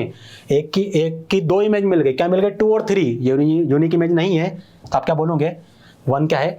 फंक्शन को फॉर्म नहीं कर रहा है। चलो अब चेक करते हैं ऑप्शन 1। ऑप्शन 1 क्या है? यहाँ पर लिख देता मैं ऑप्शन 1, ठीक है। ऑप्शन 1 के लिए, ऑप्शन 1 में क्या बोल रहा है बेटा? सर 1 2 के साथ मैपिंग कर रहा है, करवा दीजिए। 2 3 के साथ मैपिंग कर रहा है, वो भी करवा दी सर हमने। 3 4 के साथ मैपिंग कर रहा है, हाँ सर वो भी करवा दी। और 2 2 के साथ मैपिंग कर रहा है, तो 2 को 2 के साथ मैपिंग करवा देते हैं। लेकिन सर यहाँ पर यूनिक इमेज नहीं मिल रही, किसकी? 2 की। क्यों? क्योंकि 2 की सर 2 इमेज मिल रही है, 2 और 3। वो यूनिक थोड़ी नहीं हो गई सर, वो तो 2 इमेज हो गई। यूनिक मतलब एक ही इमेज चाहिए हमको। तो ये ऑप्शन ए इनकरेक्ट हो गया। आया समझ में? बस ये चेक करना है, ठीक है। अब ऑप्शन बी बताओ कैसे चेक करोगे? सर ए और बी बना लेंगे, ठीक है बेटा। ए और बी बना लिया। ए में कितने एलिमेंट्स है? 1 2 3। बी में कितने एलिमेंट्स है? 2 3 4। लिख लिया। क्या है सबसे पहले? सर 1 2, 1 का 2 के साथ मैपिंग कर दो। फिर क्या है बेटा? 2 3 है सर, 2 का 3 के साथ मैपिंग कर दो। फिर क्या है बेटा आपके पास? सर 1 3 है, तो 1 का 3 के साथ मैपिंग कर दो। क्या ये फंक्शन है? आप बोलोगे नहीं है। क्यों फंक्शन नहीं है? क्योंकि सर 1 की 2 इमेज मिल रही। कौन कौन सी? 2 और 3। क्या यूनिक इमेज है? नहीं सर यूनिक इमेज नहीं है। तो ऑप्शन बी इनकरेक्ट हो गया। अब क्या करेंगे बेटा? सर सेम मेथड लगाएंगे और ऑप्शन सी को चेक करेंगे। ऑप्शन सी के लिए हम क्या करेंगे? ए और बी सेट बना लेंगे। ए में कितने एलिमेंट्स है? सर 3 एलिमेंट्स है, 1 2 3। बी में कितने एलिमेंट्स है? सर वो भी इसमें 3 एलिमेंट्स है, 2 3 4। यहाँ पर आप क्या करोगे बेटा? सर यहाँ पर हमारा मैपिंग जो हो रही है 1 से 3 हो रही है। कहाँ से कहाँ तक हो रही है? 1 से 3। 1 से 3 मैपिंग करवा दी। अगली मैपिंग क्या हो रही है? सर 2 से 3। 2 से 3 करवा दी, ठीक है बेटा। फिर क्या हो रही है? 3 से 3। सर 3 से 3 हो रही है। सर इसमें जो लेफ्ट हैंड साइड, मतलब हम यदि बात करें सेट ए की, सेट ए के सारे एलिमेंट सेट बी के सिर्फ एक ही एलिमेंट से मैपिंग कर रहे हैं। क्या यूनिक है? इमेज है? हाँ बेटा इमेज यूनिक ही है, क्योंकि 1 की इमेज क्या मिल रही है? 3। 1 की इमेज 3 मिल गई, 2 की इमेज 3 मिल गई, 3 की इमेज 3 मिल गई। इमेज तो एक ही मिल रही है ना, 1 की इमेज एक ही मिल रही है, 2 की इमेज भी एक ही मिल रही है, 3 की इमेज भी एक ही मिल रही है। तो ये क्या होगा? ये फंक्शन होगा। आप क्या करोगे बेटा? सर सेम प्रॉपर्टी अप्लाई करेंगे और ऑप्शन डी चेक करेंगे। ऑप्शन डी क्या है आपके पास? तो ऑप्शन डी के लिए एक काम करते हैं, सबसे पहले हम सेट बना लेते हैं, ठीक है। सेट ए में कौन कौन से एलिमेंट्स है? 1 2 3। सेट बी में कौन कौन से एलिमेंट्स है? 2 3 4। ठीक है, ये हो गया। अब मुझे एक बात बताइए, 1 1 के साथ मैपिंग कर रहा है? हाँ सर कर रहा है। बेटा करवा दो। सर 1 तो है यहाँ पर लेफ्ट हैंड साइड में, लेकिन राइट हैंड साइड में, मतलब सेट बी में 1 नहीं है, मैपिंग कैसे करवाएंगे? जब मैपिंग नहीं हो पा रही है तो इन्होंने बताया कैसे ही है 1,1 पॉसिबल ही नहीं है, ये तो फंक्शन ही नहीं बनेगा। फंक्शन तो यहीं से बनना चाहिए। क्या पता कहाँ के एलिमेंट्स इन्होंने लिया है? ये हमारे इस सेट के एलिमेंट तो नहीं है, ये मैपिंग जो हो रही है वो हमारे सेट से तो नहीं हो रही है। तो ये जो डी ऑप्शन है वो इसको रिप्रेजेंट ही नहीं कर रहा है, तो ये तो वैसे ही एलिमिनेट हो गया। ऑप्शन क्या करेक्ट होगा? सर ऑप्शन सी करेक्ट होगा। आया आपको समझ में? आसान था ना बेटा? क्वेश्चन आसान थे सारे के सारे, है ना? देखिए बेटा क्वेश्चन नंबर 6 आपको क्या गिवन है? क्वेश्चन नंबर 6 आपको गिवन है R is a relation on capital N. Capital N क्या रिप्रेजेंट कर रहा है? Natural number. Given by relation आपको गिवन है ordered pair, all of ordered pair x, y such that 4x + 3y = 20। Condition क्या given है? 4x + 3y = 20। Sir हमें condition given है। देन आगे क्या बोला गया आपको? Which of the following does not belong to R, मतलब आपको चेक करना है कौन सा ऑप्शन इसको सेटिस्फाई नहीं कर रहा है, ठीक है। तो बोला गया ना which of the following does not belong to R, तो सबसे पहले हम क्या करेंगे, ऑप्शन ए चेक करेंगे। ऑप्शन ए क्या है सर, -4, 12, ये किसकी वैल्यू है सर, बेटा ये वैल्यू है x, y की, किसकी x, y की, x की वैल्यू क्या आ जाएंगी -4, y की वैल्यू क्या आ जाएंगी 12, पुट कर दो कंडीशन में, 4 × -4 प्लस 3 × 12, 4 × -4 क्या हो जाएगा सर -16 प्लस 12 × 3 क्या हो जाएगा सर 36। लेफ्ट हैंड साइड को सॉल्व करो, क्या मिल रहा है आपको सर, लेफ्ट हैंड साइड को जब हम सॉल्व करेंगे तो हमें मिलेगा 20 विच इज इक्वल टू 20, ये कंडीशन को तो सेटिस्फाई कर रहा है, मतलब ऑप्शन ए तो करेक्ट है। हमें चेक करना है कौन सा ऑप्शन इनकरेक्ट है, तो ऑप्शन ए तो करेक्ट है, ठीक है। आगे बढ़ते हैं, अब जो इनकरेक्ट होगा उसको हम मार्क करने वाले, ठीक है। ऑप्शन बी हमें गिवन है 5, 0, सर इसमें क्या करेंगे बेटा, सेम प्रॉपर्टीज यहाँ पर मैंने अप्लाई करी है ना, सेम 5, 0, ये किसकी वैल्यू है x, y की, किसकी वैल्यू है x, y की, x की वैल्यू क्या है 5, y की वैल्यू क्या आ जाएंगी 0 हो जाएंगी, पुट कर दो कंडीशन में, क्या मिलने वाला है 4 × 5 प्लस 3 × 0 इज इक्वल टू 20, 4 × 5 क्या हो जाएगा sir 20 plus 0 is equal to 20, left hand side क्या मिला आपको सर 20, राइट हैंड साइड 20, क्या ये ट्रू है, हाँ सर ट्रू है, क्योंकि लेफ्ट हैंड साइड इक्वल है राइट हैंड साइड के, तो ऑप्शन बी भी करेक्ट हो गया। ऑप्शन सी चेक करते हैं, ठीक है बेटा।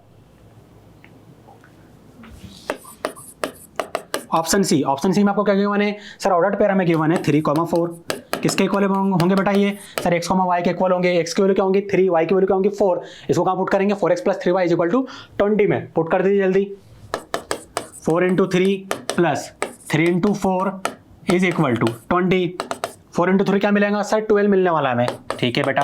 3 × 4 सर ये भी हमें 12 मिलेगा, लेफ्ट हैंड साइड को सॉल्व करेंगे तो क्या मिलेगा सर 24, क्या है 20 के इक्वल है, नहीं सर इक्वल है क्या, नहीं है, तो आप क्या बोलोगे नॉट ट्रू, मतलब ऑप्शन सी जो है हमारी गिवन कंडीशन को सेटिस्फाई नहीं कर रहा है, इसलिए ऑप्शन सी करेक्ट होगा। लेकिन फिर भी हम ऑप्शन डी एक बार चेक करेंगे, क्या पता ऑप्शन डी भी करेक्ट हो जाए। ऑप्शन डी में हम क्या करने वाले बताओ जल्दी, अभी तक तो मैंने 3 ऑप्शन आपको चेक करके बताया, ऑप्शन डी में आप क्या करोगे सर 2, 4 जो है, हाँ बेटा 2, 4 किसके इक्वल होगा सर, ये x, y के इक्वल होगा, x की वैल्यू क्या आ जाएंगी 2, y की वैल्यू क्या आ जाएंगी 4, इसको कहाँ पुट करने वाले 4x + 3y इक्वल टू 20 में, पुट कर दीजिए जल्दी,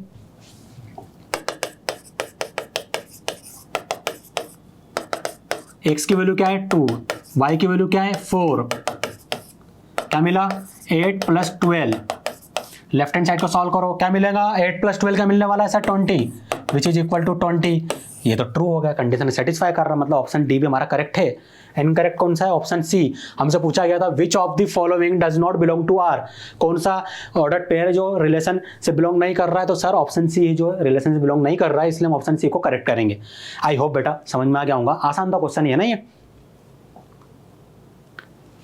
एक आखिरी क्वेश्चन आपके पास है, अच्छा क्वेश्चन है, ठीक है। यहाँ पर तीनों प्रॉपर्टी अप्लाई होने वाली, सिमेट्रिक, रिफ्लेक्सिव, ट्रांजिटिव, और अगर ये तीनों सेटिस्फाई कर रहे हैं तो क्या बोलेंगे उसको हम इक्विवेलेंस रिलेशन कहेंगे। तो चेक करते हैं क्या बोला गया question, the relation R is equal to sir हमें गिवन है ordered pair 1, 1, 2, 2, 3, 3 on this set 1, 2, 3 is, आपको चेक करना है कि जो रिलेशन गिवन है बेटा वो सिमेट्रिक है, ट्रांजिटिव है, रिफ्लेक्सिव है ना, आपको चेक करना है कि कौन सा ऑप्शन करेक्ट है।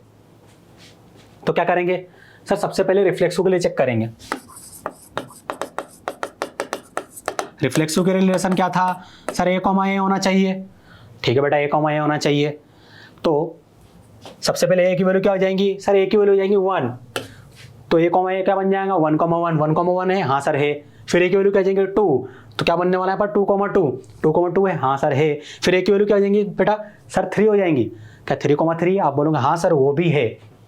तो ये जो रिलेशन है वो क्या है, ये रिफ्लेक्सिव का प्रॉपर्टी था, रिफ्लेक्सिव है, तो आप बोलोगे सर रिफ्लेक्सिव को अंडरलाइन कर दीजिए ताकि हमें पता चल जाए कि हाँ रिफ्लेक्सिव रिलेशन है। अब क्या करेंगे बेटा सर, अब हम क्या करेंगे सिमेट्रिक के लिए चेक करेंगे। सिमेट्रिक के लिए क्या होता है सर, a, b यदि रिलेशन से रिलेट कर रहा है एंड b, a भी यदि रिलेशन से रिलेट कर रहा है तो सिमेट्रिक होगा। लेकिन यदि हम रिलेशन को देखें तो हमें क्या गिवन है 1, 1, 2, 2, 3, तो यदि मैं a, b को इससे कंपेयर करूं 1, 1 से, तो क्या मिलेगा a की वैल्यू सर, a की वैल्यू 1 मिल गई एंड b की वैल्यू क्या मिलेंगी सर, वही 1 मिलेंगी। फिर b, a को सेकंड वाले से करके देखो सर, वो तो 2, 2 मिल जाएगा, क्या मिल जाएगा 2, 2 मिल जाएगा। वैसे करने की जरूरत नहीं है, ए कॉमा बी आपने कंपेयर कर लिया ना, ठीक है, तो यहाँ पे बी कॉमा ए है, तो बी कॉमा ए की वैल्यू बन जाएंगी 1,1 बन जाएंगी। अब मुझे एक बात बताइए, ये कंडीशन को वहाँ सेटिस्फाई कर उसके लिए क्या चाहिए सर, उसके लिए चाहिए यदि हम इसको देखें तो ए इज इक्वल टू बी चाहिए। ए और बी की यदि वैल्यू इक्वल हो गई तो ए और बी की यदि वैल्यू इक्वल हो गई तो यहाँ क्या बनेगा सर, यहाँ बनेगा ए कॉमा ए, एंड यहाँ क्या बनेगा बेटा बी को, सॉरी बी की जगह भी ए आ जाएगा, ए एज इट इज रहेगा। ये दोनों किससे बिलोंग करना चाहिए सर, रिलेशन से, मतलब ए कॉमा ए होना चाहिए, है ए कॉमा ए, ये तो हम पहले ही चेक कर चुके। तो क्या होगा ये सर सिमेट्रिक भी होगा। अब ट्रांजिटिव चेक करते, क्या ये ट्रांजिटिव है, तो देखो जो प्रॉपर्टी आपने सिमेट्रिक में अप्लाई करी है, हिंट दे रहा हूँ, वही प्रॉपर्टी आप क्या करोगे ट्रांजिटिव में अप्लाई करोगे ना। ट्रांजिटिव रिलेशन क्या होता है, आप बोलोगे ए कॉमा बी यदि रिलेशन से बिलोंग कर रहा है, and B comma C B यदि रिलेशन से बिलोंग कर रहा है, then A comma C belong करना चाहिए रिलेशन से। ये हो गया, बिलोंग करना चाहिए कि नहीं करना चाहिए, हाँ सर करना चाहिए। अब मुझे एक बात बताइए, यहाँ तो 1 1 2 2 3 3 है, तो ऐसा कौन से ऑर्डर पेयर लूँ कि ये जो ट्रांजिटिव कंडीशन है वो इसको सेटिस्फाई कर दे। तो आप बोलोगे सर सिमेट्रिक में हमने क्या किया था, A is equal to B, transitive में काम करते A is equal to B is equal to C कर देते हैं। बट इससे क्या होगा सर, चेक करते हैं ना, ए की ए इज इट इज, बी की वैल्यू क्या है सर, ए के इक्वल है, तो यहाँ भी ए आ जाएगा।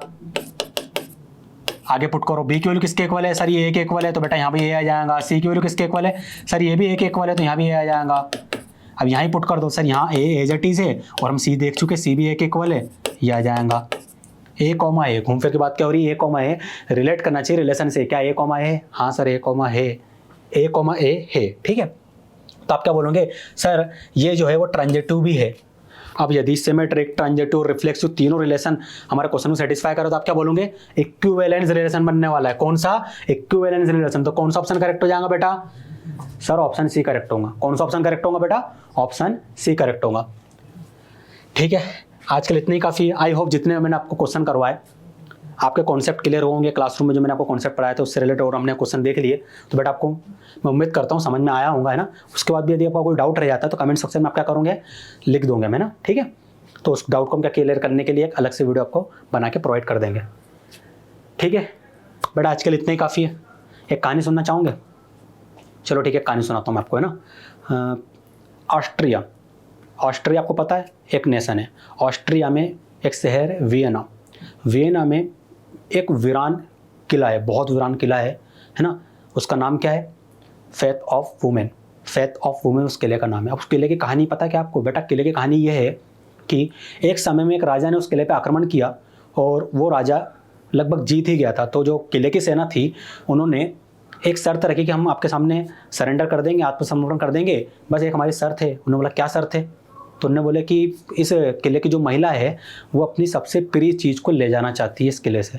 राजा ने बोला ठीक है, ज़्यादा क्या लेके जाएंगे, सबसे प्रिय उनको क्या होगा, हीरे जवाहरात होंगे, आभूषण होंगे, जाइए ले आ सकते हो आप लोग। तो फिर राजा वहाँ पर वेट कर रहा बाहर किले के बाहर खड़े होकर कि महिलाएं आएंगी, सब लोग जाएंगे तो हम किले में एंटर होंगे।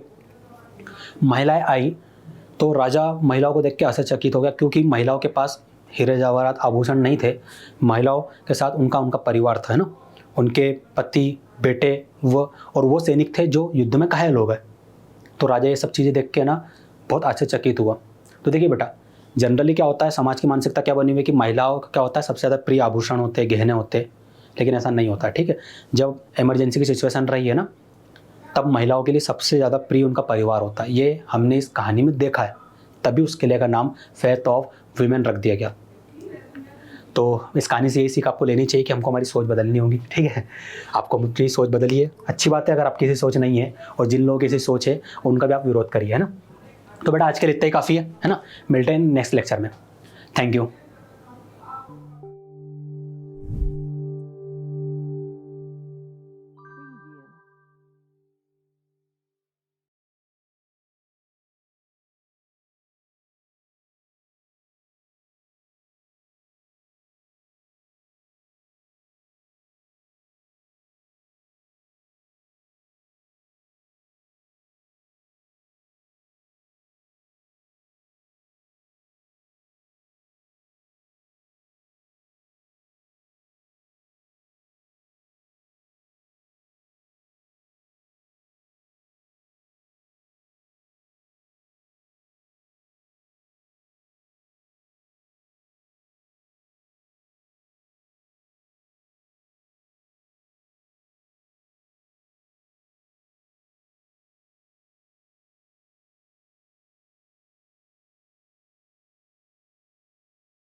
हेलो स्टूडेंट्स, कैसे आप? आई होप बेटा आप सभी अच्छे होंगे, आपकी प्रिपरेशन भी अच्छी चल रही होगी। उसी प्रिपरेशन में कॉन्सेप्ट को बूस्ट करने के लिए मैं सकलेन नारायण, आपका मैथमेटिक मेंटोर ईजिली में आपका स्वागत करता हूँ। तो बेटा हम आगे बढ़ने से पहले हम क्या करेंगे, जो हमारे न्यू यूज़र बच्चे हैं उनको हमारे ऐप के बारे में कुछ जानकारी दे देते हैं। बेटा आपको क्या करना है, प्ले स्टोर से easily learn with a smile app install कर लेना है। इंस्टॉल करने के बाद आपको अपना मोबाइल नंबर फिल करना है और क्रिएट न्यू अकाउंट पे क्लिक कर देना है। जैसे आप क्रिएट न्यू अकाउंट पे क्लिक करोगे तो यहाँ पर आपके सामने एक फॉर्म ओपन हो जाएगा। आपको अपना नाम, ईमेल आईडी, जेंडर और मोबाइल नंबर फिल कर देना है। और सबसे ज़रूरी चीज़, आपको क्या करना है, अपनी लोकेशन यहाँ तो टाइप कर दीजिए या फिर GPS ऑन रखिए। ठीक है, उसका क्या करोगे बेटा, आप वेरीफाई विद OTP पे क्लिक करोगे। जैसे आप वेरीफाई विद OTP पे क्लिक करोगे तो OTP के थ्रू यहाँ पर ये वेरीफाई हो जाएगा। वेरीफाई होने का आपको क्या करना है, जैसे मान लीजिए आप 11th-12th बोर्ड के स्टूडेंट है तो ये सेकंड वाला यहाँ पर सेक्शन दिख रहा है, class 11th and 12th CBSE या फिर स्टेट बोर्ड है ना, इस पर आप क्या कर दोगे, क्लिक कर दोगे। और यदि आप साइंस स्टूडेंट है तो यहाँ पर आपको क्या करना है, बहुत सारे बेस होंगे तो आपको करना है प्रारंभ और टॉपर पे फोकस करना है। ठीक है, किस पे फोकस करना है, प्रारंभ एंड टॉपर पर। अब यहाँ पर यदि आप क्लास 11 के स्टूडेंट है तो प्रारंभ पे क्लिक करेंगे, क्लास 12 के स्टूडेंट है तब क्या करेंगे बेटा, टॉपर पे क्लिक कर देंगे। अब आपने मान लीजिए क्लास 12th के लिए मतलब टॉपर पे आपने क्लिक किया तो यहाँ पर क्लास 12th आएगा, इसे मार्क कर दीजिए, नेक्स्ट पे क्लिक कर दीजिए। यहाँ पर आपको सब्जेक्ट्स होंगे physics, chemistry, mathematics and biology. आपको क्या करना है बेटा, 8 to काट कर देना है। जैसे आप 8 to काट करोगे इसके प्राइस होंगे 8999। कितने से होंगे, 8999। लेकिन आपको यहाँ पर ईजिली का कूपन कोड फ्रीजिली यूज़ करना है। जैसे आप फ्रीजिली अप्लाई करोगे, कूपन कोड अप्लाई करोगे, इसके प्राइस क्या हो जाएंगे बेटा, 0 हो जाएंगे। कितने हो जाएंगे, 0 हो जाएंगे। अब कुछ बच्चों को डाउट होगा कि सर अननेसेसरी ऐप इंस्टॉल करने की क्या ज़रूरत है, जब ऑलरेडी ईजिली यूट्यूब पे सारे वीडियो लेक्चर प्रोवाइड कर ही रहा है तो ऐप क्यों इंस्टॉल करें। देखिए बेटा, ऐप पे बहुत सारे फीचर है जो हम यूट्यूब पे तो प्रोवाइड नहीं कर सकते। जैसे टेस्ट सेक्शन हो गया, डाउट सेक्शन हो गया, माई कोर्सेस हो गया, लाइव क्लासेस हो गई। इसके अलावा और भी कई सारे फीचर है जो हम यूट्यूब पे तो प्रोवाइड कर नहीं सकते आपको।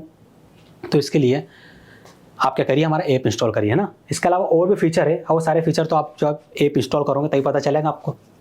ठीक है बेटा, डिस्कशन हो गया, आगे बढ़ते हैं। अभी तक हमने क्या देख लिया था, इनवर्स ट्रिग्नोमेट्री फंक्शन का हमने इंट्रो देखा था, बेसिक देखे थे और हमने उसके ग्राफ देखे थे। ठीक है, आज हम क्या पढ़ने वाले हैं, principal value of inverse trigonometric function and question. आज हम ये करने वाले, कुछ क्वेश्चन करेंगे और प्रिंसिपल जो वैल्यू होती है उसको हम देखेंगे। अब सर प्रिंसिपल वैल्यू क्या होती है, देखिए principal value and domain of inverse trigonometric या फिर जिसे हम क्या कहते हैं, सर्कुलर फंक्शन भी कहते हैं। अब प्रिंसिपल वैल्यू क्या होती है, प्रिंसिपल वैल्यू होती है ब्रांच वैल्यू मतलब रेंज। ठीक है, इनवर्स ट्रिग्नोमेट्रिक फंक्शन या फिर जिसे हम कहते हैं सर्कुलर फंक्शन के केस में। अब यहाँ पर आपके पास इनवर्स फंक्शन कौन कौन से हैं, आप बोलोगे sir sine inverse x, cos inverse x, tan inverse x, sec inverse x, cosec inverse x. ठीक है, ये हो गया। इनका डोमेन क्या था, सर ये चार्ट तो आपने बताया ही नहीं बेटा, पिछला लेक्चर आप देखोगे ना तो आपको पता चलेगा। साइन इनवर्स एक्स के केस में डोमेन क्या था, 1 to 1, इसकी रेंज क्या थी, -π/2 के बीच में। कॉज इनवर्स एक्स, इसका रेंज क्या था, सर इसकी रेंज थी 0 to π। इसका डोमेन क्या था बेटा, सर 1 और -1 के बीच में। टेन इनवर्स एक्स का आप बोलोगे डोमेन क्या होगा, सर रियल होगा। इसकी रेंज क्या होगी बेटा, सर इसकी रेंज होगी π/2 से छोटी और -π/2 से बड़ी। कोसेक इनवर्स एक्स के केस में क्या था, सर कोसेक इनवर्स एक्स के केस में डोमेन जो था वो less than equal to -1 and greater than equal to 1 था और जिसकी रेंज थी वो थी y less than equal to π/2 and greater than equal to -π/2 where y not equal 0। आप ग्राफ देखिए, सारी चीज़ें मैं लिखवा चुका हूँ ना, बस एक चार्ट बना के दे दिया ताकि आपको क्रिस्प फॉर्म में सब चीज़ें याद रहे। सेक इनवर्स एक्स के केस में जो डोमेन था वो क्या होगा, x greater than equal to 1 और -1 से क्या होगा, छोटा होगा, मतलब x less than equal to -1। इस केस में बेटा आपकी रेंज क्या हो जाएगी, सर रेंज हो जाएगी y greater than equal to 0 and y less than equal to π where y not equal π/2। अब कॉट इनवर्स x की बात करते हैं, इसमें डोमेन क्या होगा, सर इसका डोमेन तो रियल होगा। ठीक है, और रेंज क्या हो जाएंगी बेटा, सर वो 0 से π के बीच में लाई करेंगी। आई होप इतना आपको समझ में आ गया होगा। अब इस पर बेस्ड जो क्वेश्चन है हम कुछ क्वेश्चन सॉल्व करते हैं तो आपको कुछ आइडिया होगा कि क्वेश्चन कैसे सॉल्व किए जाते हैं इनवर्स ट्रिग्नोमेट्री फंक्शन के। फाइंड द वैल्यू ऑफ, हमें इस ट्रिग्नोमेट्री फंक्शन को, इनवर्स ट्रिग्नोमेट्री फंक्शन की वैल्यू फाइंड करनी है। क्या गिवन है, tan of cos inverse 1/2 plus tan inverse -1/√3। तो यहाँ पर आ जाएगा tan cos इनवर्स। अब 1 डिवाइडेड बाई 2 कॉस के इसी कौन सा एंगल में पुट करूँ, या फिर 1 डिवाइड बाई 2 को कॉस के फॉर्म में चेंज करो, तो आप बोलोगे सर कॉस के फॉर्म में यदि हम चेंज करें तो हमें क्या मिलेगा, क्या मिलेगा बेटा आपको, ये पाई डिवाइड बाई 3 ले लेंगे सर। पाई डिवाइड बाई 3 से हमारा काम होगा क्या, पाई डिवाइड बाई 3 से काम हो जाएगा, तो आप बोलोगे हाँ सर पाई डिवाइड बाई 3 मतलब होता है कितना, 180 divide by 3 which is equal to 60 degree, और 60 डिग्री मतलब क्या होता है, कॉस 60 डिग्री मिलता है हमें 1 डिवाइड बाई 2। तो यहाँ हम कॉस पाई डिवाइड बाई 3 लिख सकते हैं। लिखा कि नहीं लिखा, हाँ सर लिख दिया। सर एक चीज़ और, कॉस की जो वैल्यू है 1 डिवाइड बाई 2 वो जरूर नहीं पाई डिवाइड बाई 3 पर आए, और भी कई एंगल है जिसपे ये वैल्यू आ सकती है। हाँ बेटा आ तो सकती है, तो आपने पाई डिवाइड बाई 3 क्यों ही लिया। देखिए बेटा कॉज इनवर्स एक्स के जो था हमारे पास केस है ना, ये रहा कॉज इनवर्स एक्स, इसमें डोमेन क्या था, ये रहा, रेंज क्या थी 0 to पाई, क्या थी 0 to पाई। अब हमें क्या बोला गया है 1 डिवाइड बाई 2, वहाँ पर क्या था cause inverse of 1 divide by 2, मतलब 1 डिवाइड बाई 2 दोनों कुछ मिलाए कर रहा है, हाँ सर कर रहा है। तो रेंज क्या होना चाहिए 0 से पाई के बीच में ही होना चाहिए, और 0 से पाई के बीच में सिर्फ फर्स्ट क्वाड्रेंट में ही हमें क्या मिलता है, कॉज पॉजिटिव मिलता है, तो फर्स्ट क्वाड्रेंट वाली वैल्यू ही लेंगे, इसलिए हमने कॉस पाई डिवाइड बाई 3 यहाँ पर लिया। अब यहाँ पर आता है tan इनवर्स -1 डिवाइड बाई √3, इसको tan के फॉर्म में क्या लिख सकते हो, तो आप बोलोगे सर इसको लिखना तो आसान है, क्या है बेटा, तो आप बोलोगे sir tan of minus pi divided by 6, क्या ये ट्रू है, हाँ सर ये ट्रू है, क्योंकि tan inverse minus theta, sorry tan of minus theta क्या होता है, माइनस tan थीटा होता है, तो यहाँ पर आ जाएगा माइनस, ये आ गया tan पाई डिवाइड बाई 6 क्या हो जाएगा सर √1 डिवाइड बाई √3, ये ट्रू हो गया। आगे बढ़ते हैं, अब इसको क्या करना है, सॉल्व करना है और कुछ नहीं। tan cos inverse of cos pi divide by 3 ये कैंसिल हो जाएगा, क्या सर ऐसे डायरेक्ट कैंसिल करना सही है, मैं बोलूँगा नहीं, ये दोनों ऑपरेटर है, डायरेक्ट कैंसिल नहीं करना है, ठीक है। क्या मिला पाई डिवाइड बाई 3 प्लस यहाँ भी ये कैंसिल हो जाएंगे, कैंसिल मतलब वाला कैंसिल नहीं करना आपको ना, मतलब समझ लेना कि हाँ कैंसिल हो गए। क्या मिला बेटा minus pi divide by 6,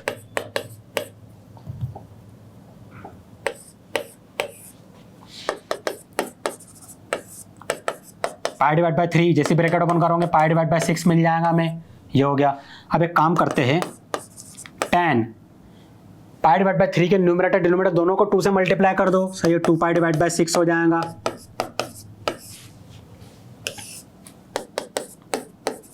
tan in bracket क्या आपके पास 2 pi divide by 6 minus pi divide by 6, LCM क्या आएगा बेटा sir pi divide by 6, sorry 6, numerator क्या बनेगा बेटा 2 पाई माइनस पाई, तो क्या हो जाएगा ये पाई, हमें क्या मिला पाई डिवाइडेड बाई 6।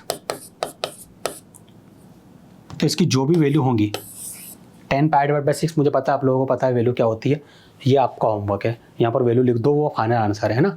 मैं आगे बढ़ रहा हूँ, अब कुछ काम आपको भी करना जरूरी है, हर चीज़ हम आपको दे तो सकते नहीं, तो ये तो बहुत आसान है, 10 पाई डिवाइड बाई 6 की वैल्यू क्या होती है, आप टेबल देखोगे लिख दोगे, तो ये करिए आप है ना बेटा।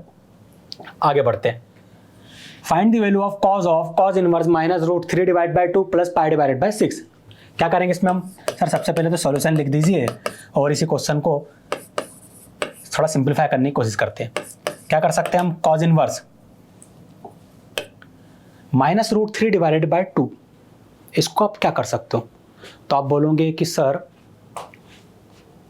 यदि हम कॉज इनवर्स वाला केस देखें तो उसमें मेरी रेंज क्या होती है 0 to पाई, होती कि नहीं होती 0 to पाई, मतलब जो भी एंगल है वो 0 से पाई के बीच में होना चाहिए। ऐसा कौन सा एंगल लूँ बेटा, तो आप बोलोगे सर आसान है, cause of 5 pi divided by 6, यही तो होता है कॉस 5 पाई डिवाइड बाई 6 क्या होता है -1 divide by √3, sorry √3 divide by 2, ठीक है √3 डिवाइड बाई 2, यहाँ पर थोड़ी सी गलती हो गई है ना। तो कॉस 5 पाई डिवाइड बाई 6 क्या होता है बेटा -√3 divided by 2 plus pi divided by 6। गलती हम लोगों से भी होती बेटा, ऐसा नहीं है कि हमें सब कुछ आता है ना, हमको भगवान तो है नहीं, भगवानों से भी गलती होती थी, तो यहाँ पर बोलने में ये चीज़ का आपको ध्यान रखना है, ठीक है। कॉस पाई डिवाइड बाई 6 की 5 पाई डिवाइड बाई 6 की वैल्यू क्या होंगी -√3 डिवाइड बाई 2 होंगी, ये दोनों कैंसिल हो गए, क्या मिला sir 5 pi divided by 6 plus pi divided by 6, मिला कि नहीं मिला आपको, आप बोलोगे हाँ सर ये वैल्यू मिल गई। अब एक बात बताइए, एलसीएम लूँगा तो एलसीएम क्या आएगा सर 6, न्यूमरेटर क्या बनेगा सर 5 पाई प्लस पाई, क्या मिल जाएगा बेटा आपको, आप बोलोगे कॉस 6 पाई डिवाइडेड बाई 6, 6 से 6 कैंसिल, कॉस पाए, ये भी आप लिखोगे, ये वैल्यू भी आप लिखोगे। सर आपको पता नहीं है क्या? पता है, ठीक है, ऐसी बात नहीं है, बहुत आसान है, मेरे को टेबल देखने की ज़रूरत भी नहीं है, मैं तो क्या करता हूँ ग्राफ बनाता हूँ। सर ग्राफ क्यों बनाते हो आप? बड़े से ग्राफ याद रहते। कौन सा ग्राफ कैसे बनेगा? ये कुछ ऐसा बनेगा, बनेगा नहीं बनेगा? यहाँ पर 1 मिला, यहाँ क्या मिलेगा? -1 मिलेगा। और ये क्या है? π/2। क्या है? π/2। और ये क्या है? पाई। पाई पे वैल्यू क्या मिली? -1। तो आंसर क्या हो जाएगा इसका? -1। आसान था। आई होप ये 2 क्वेश्चन तो आपको बेटा समझ में आ गए होंगे। इस पे बेस्ड और क्वेश्चन आपको दे देंगे डीपीपी में, उन क्वेश्चन को सॉल्व करना। अब अगला क्वेश्चन आपके पास है, अच्छा क्वेश्चन है, देखो क्वेश्चन यहाँ से अच्छे फ्रेम हो रहे हैं ना। क्या बोला गया है? Find domain of sine inverse 2x⁻2 -1। Sir domain कैसे फाइंड करें? फिर देखिए, सबसे पहले क्वेश्चन को लिख लीजिए। क्या गिवन है? साइन इनवर्स 2x⁻2 -1, यही गिवन है ना? हाँ सर ये गिवन है। अब एक बात बताइए,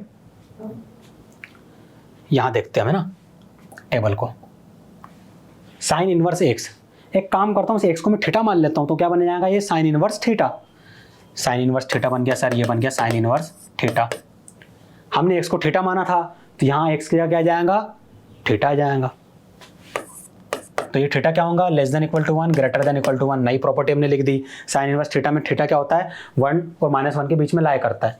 यहाँ -1 भी आएगा, 1 और -1 के बीच में लाया करता है, ठीक है। तो इधर देखिए, साइन इनवर्स थीटा के केस में जो थीटा रहता है 1 और -1 के बीच में लाया करता है। ये हो गया। सर ये क्यों लिखा? देखिए बेटा, हमें क्या बोला है? डोमेन फाइंड करना है। इधर चलिए वापस टेबल पे। आपको टेबल इसलिए मैंने बनाया ताकि रिलेट कर करके पढ़ा सकूं। डोमेन मतलब ये एक्स डोमेन, ऐसे एक्स को हमने क्या मान लिया? थीटा मान लिया। तो इस केस में डोमेन क्या हो जाएगा? थीटा हो जाएगा। अब एक बात बताइए, साइन इनवर्स है, हाँ सर साइन इनवर्स है, थीटा की जगह क्या आ गया? 2x⁻2 -1। तो इस थीटा की जगह क्या आ जाएगा? सर 2x⁻2 -1 आ जाएगा। इसके केस में इनपुट क्या है? सर वो x है, तो कैसे भी करके यहाँ से x का रीजन फाइंड कर सकते हो क्या? सर वो तो बहुत आसान है। क्या करेंगे बेटा हम? सर हमें ये -1 हटाना है, तो -1 कब हटेगा? जब इस -1 में हम +1 को ऐड कर दे। हमने क्या करा? इसमें +1 ऐड करा है, तो राइट हैंड साइड की इनइक्वालिटी में और लेफ्ट हैंड साइड की इनइक्वालिटी दोनों में +1 ऐड होगा। तो यहाँ क्या मिला? 0। यहाँ क्या मिल जाएगा? 2x⁻2, क्योंकि सर ये दोनों आपस में कैंसिल हो जाएंगे, और <= 2। अब बेटा मुझे तो चाहिए सिर्फ x, यहाँ तो 2 है, तो एक काम करो सर 2 से डिवाइड कर दो इनइक्वालिटी को। आसान है ये तो, इतना तो आपको पता होगा। तो 0/2 क्या मिलता है बेटा? Sir 0 <= x⁻2 <= 1। क्या मिला? <= 1। अब सर इसको कैसे सॉल्व करेंगे? यहाँ से तो हमें x चाहिए, लेकिन इसको कैसे सॉल्व करेंगे? तो बेटा देखो, यहाँ पर 2 पार्ट में ये डिवाइड हो रहा है। पहला तो ये, आप इसको बोल सकते हो केस 1। केस 1 क्या है?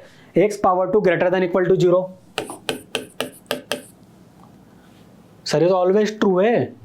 x की वैल्यू कुछ भी पुट करो, या तो वो 0 के इक्वल होंगी या फिर 0 से बड़ी होंगी, तो x क्या होगा? रियल होगा। ऑलवेज ट्रू है सर ये तो। यहाँ से जो x का हमें रीजन मिल गया वो है रियल। ये r जो है बेटा रिप्रेजेंट कर रहा है रियल को, ठीक है। क्या होगा? रियल होगा। अब बेटा क्या करें हम? अब बोलोगे सर सेकंड वाला केस। सेकंड वाला केस कौन सा है? x⁻2 <= 1। तो केस 2 बनाइए, x⁻2 <= 1। अब क्या करें बेटा? आप बोलोगे एक काम करो सर 1 को लेफ्ट हैंड साइड में भेज दो। ठीक है, भेज देते हैं। अब सर ये जो 1 है इसको 1/2 भी तो लिख सकते हैं। लिख सकते हैं कि लिख सकते हैं? हाँ बेटा लिख सकते हैं, ये 2 है ना। तो यहाँ पर फॉर्मूला लग जाएगा a⁻2 - b⁻2 which is equal to a - b into a + b। तो लेफ्ट हैंड साइड क्या हो जाएगा? x - 1 into x + 1 <= 0। क्या करेंगे sir? Wave form method use करेंगे। क्रिटिकल पॉइंट क्या हो जाएंगे बेटा? सर 1 और -1, तो -1 यहाँ होगा, 1 यहाँ होगा, प्लस माइनस प्लस वैल्यू में मिलने वाली है, ठीक है। प्लस के लिए वेव अपवर्ड डायरेक्शन में बनेगा, माइनस के लिए डाउनवर्ड डायरेक्शन में बनेगा, ठीक है, बना दिया। लेकिन हमें रीजन चाहिए लेस देन, तो ये रहा लेस देन।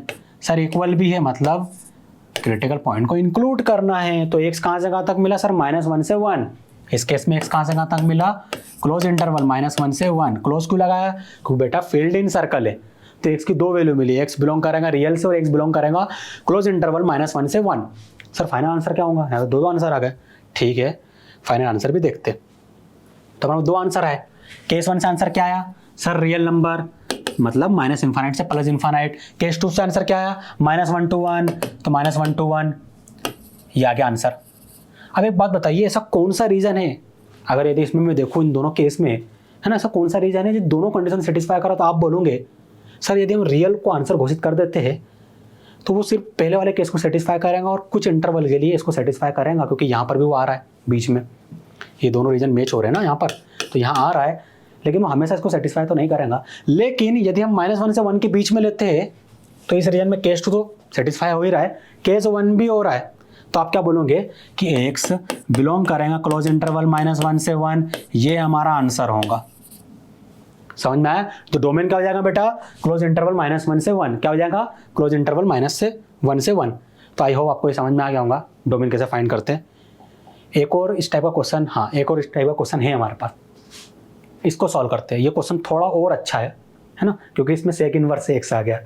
सेक इनवर्स एक्स के केस में डोमेन क्या होता है सर? सेक इनवर्स एक्स के केस में डोमेन होता है x greater than equal to 1 less than equal to -1।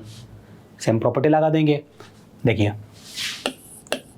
अब आप मुझे बताओ क्या करेंगे। तो सबसे पहले सेक इनवर्स एक्स को देखते हैं सर। हम टेबल बनाया था ना बेटा हमने, तो टेबल देखिए, सेक इनवर्स एक्स कहाँ है? ये रहा। एक्स क्या होगा? Less than equal to 1, x क्या होगा? Greater than equal to 1। एक काम करते सर, इस एक्स को थीटा से रिप्लेस कर दीजिए, तो सेक इनवर्स थीटा बन जाएगा। तो यहाँ एक्स की जगह क्या आ जाएगा सर? थीटा, और यहाँ एक्स की जगह बेटा यहाँ भी थीटा आ जाएगा। तो एक काम करो, याली प्रॉपर्टी अप्लाई कर दे थीटा वाली। हमने इनपुट तो चेंज किया है, इनपुट वेरिएबल एक्स था, हमने यहाँ पर वेरिएबल थीटा ले लिया। देखिए बेटा सेक इनवर्स थीटा, तो थीटा की वैल्यू क्या होगी? Greater than equal to 1 and less than equal to -1। I think यही थी, है ना? क्या थी? थीटा की value greater than equal to 1 and less than equal to -1। एक बार चेक कर लिया करो ना, क्योंकि क्या होता है कि यदि आप गलती कर दो तो फिर क्या होता है गलत आंसर आएगा और आप वहीं परेशान होते रहोगे। तो देखिए थीटा क्या है? Less than equal to 1 and theta क्या आएगा? Greater than equal to 1। हाँ सर ये ट्रू है, आपने जो लिखा है वो सही है, ये हो गया।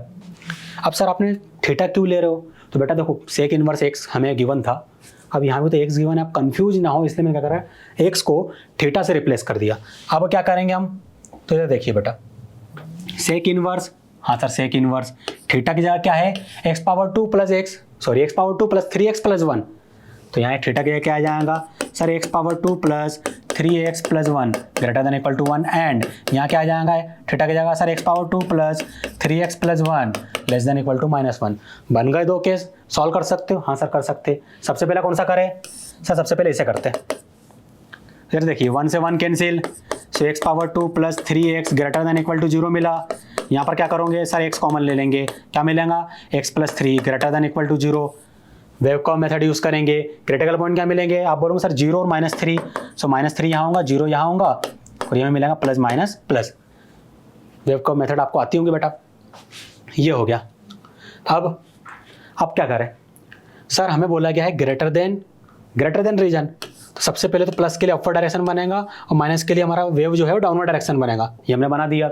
हमें बोला गया है ग्रेटर देन मतलब ग्रेटर देन रीजन, तो आपने ग्रेटर देन रीजन बना दिया। फिर इक्वल मतलब एंड पॉइंट को इंक्लूड करना है, तो यहाँ से x की वैल्यू क्या आ गई सर? -∞ टू -3 और 0 टू इन्फानाइट। तो मैं यहाँ लिख देता हूँ केस 1 जो था, ये हमारा केस 1 था, है ना? इसमें x क्या मिला सर? x बिलोंग करेगा -∞ to -3 union 0 to infinite. Infinite और -∞ डिफाइन नहीं होते, तो इस पे हम क्या करते हैं? ओपन ब्रैकेट यूज करते हैं, और -3 और 0 पे क्या है? फील्ड इन सर्कल है, तो यहाँ पर आएगा सर क्लोज ब्रैकेट्स। तो ये आपने लिख दिया। सेकंड वाले को सॉल्व करते हैं। सेकंड वाला सॉल्व हो सकता है? बताओ कर सकते हो? नहीं कर सकते हो? मुझे पता है तुम लोग कर लोगे, है ना? तो सेकंड वाला को देखते हैं।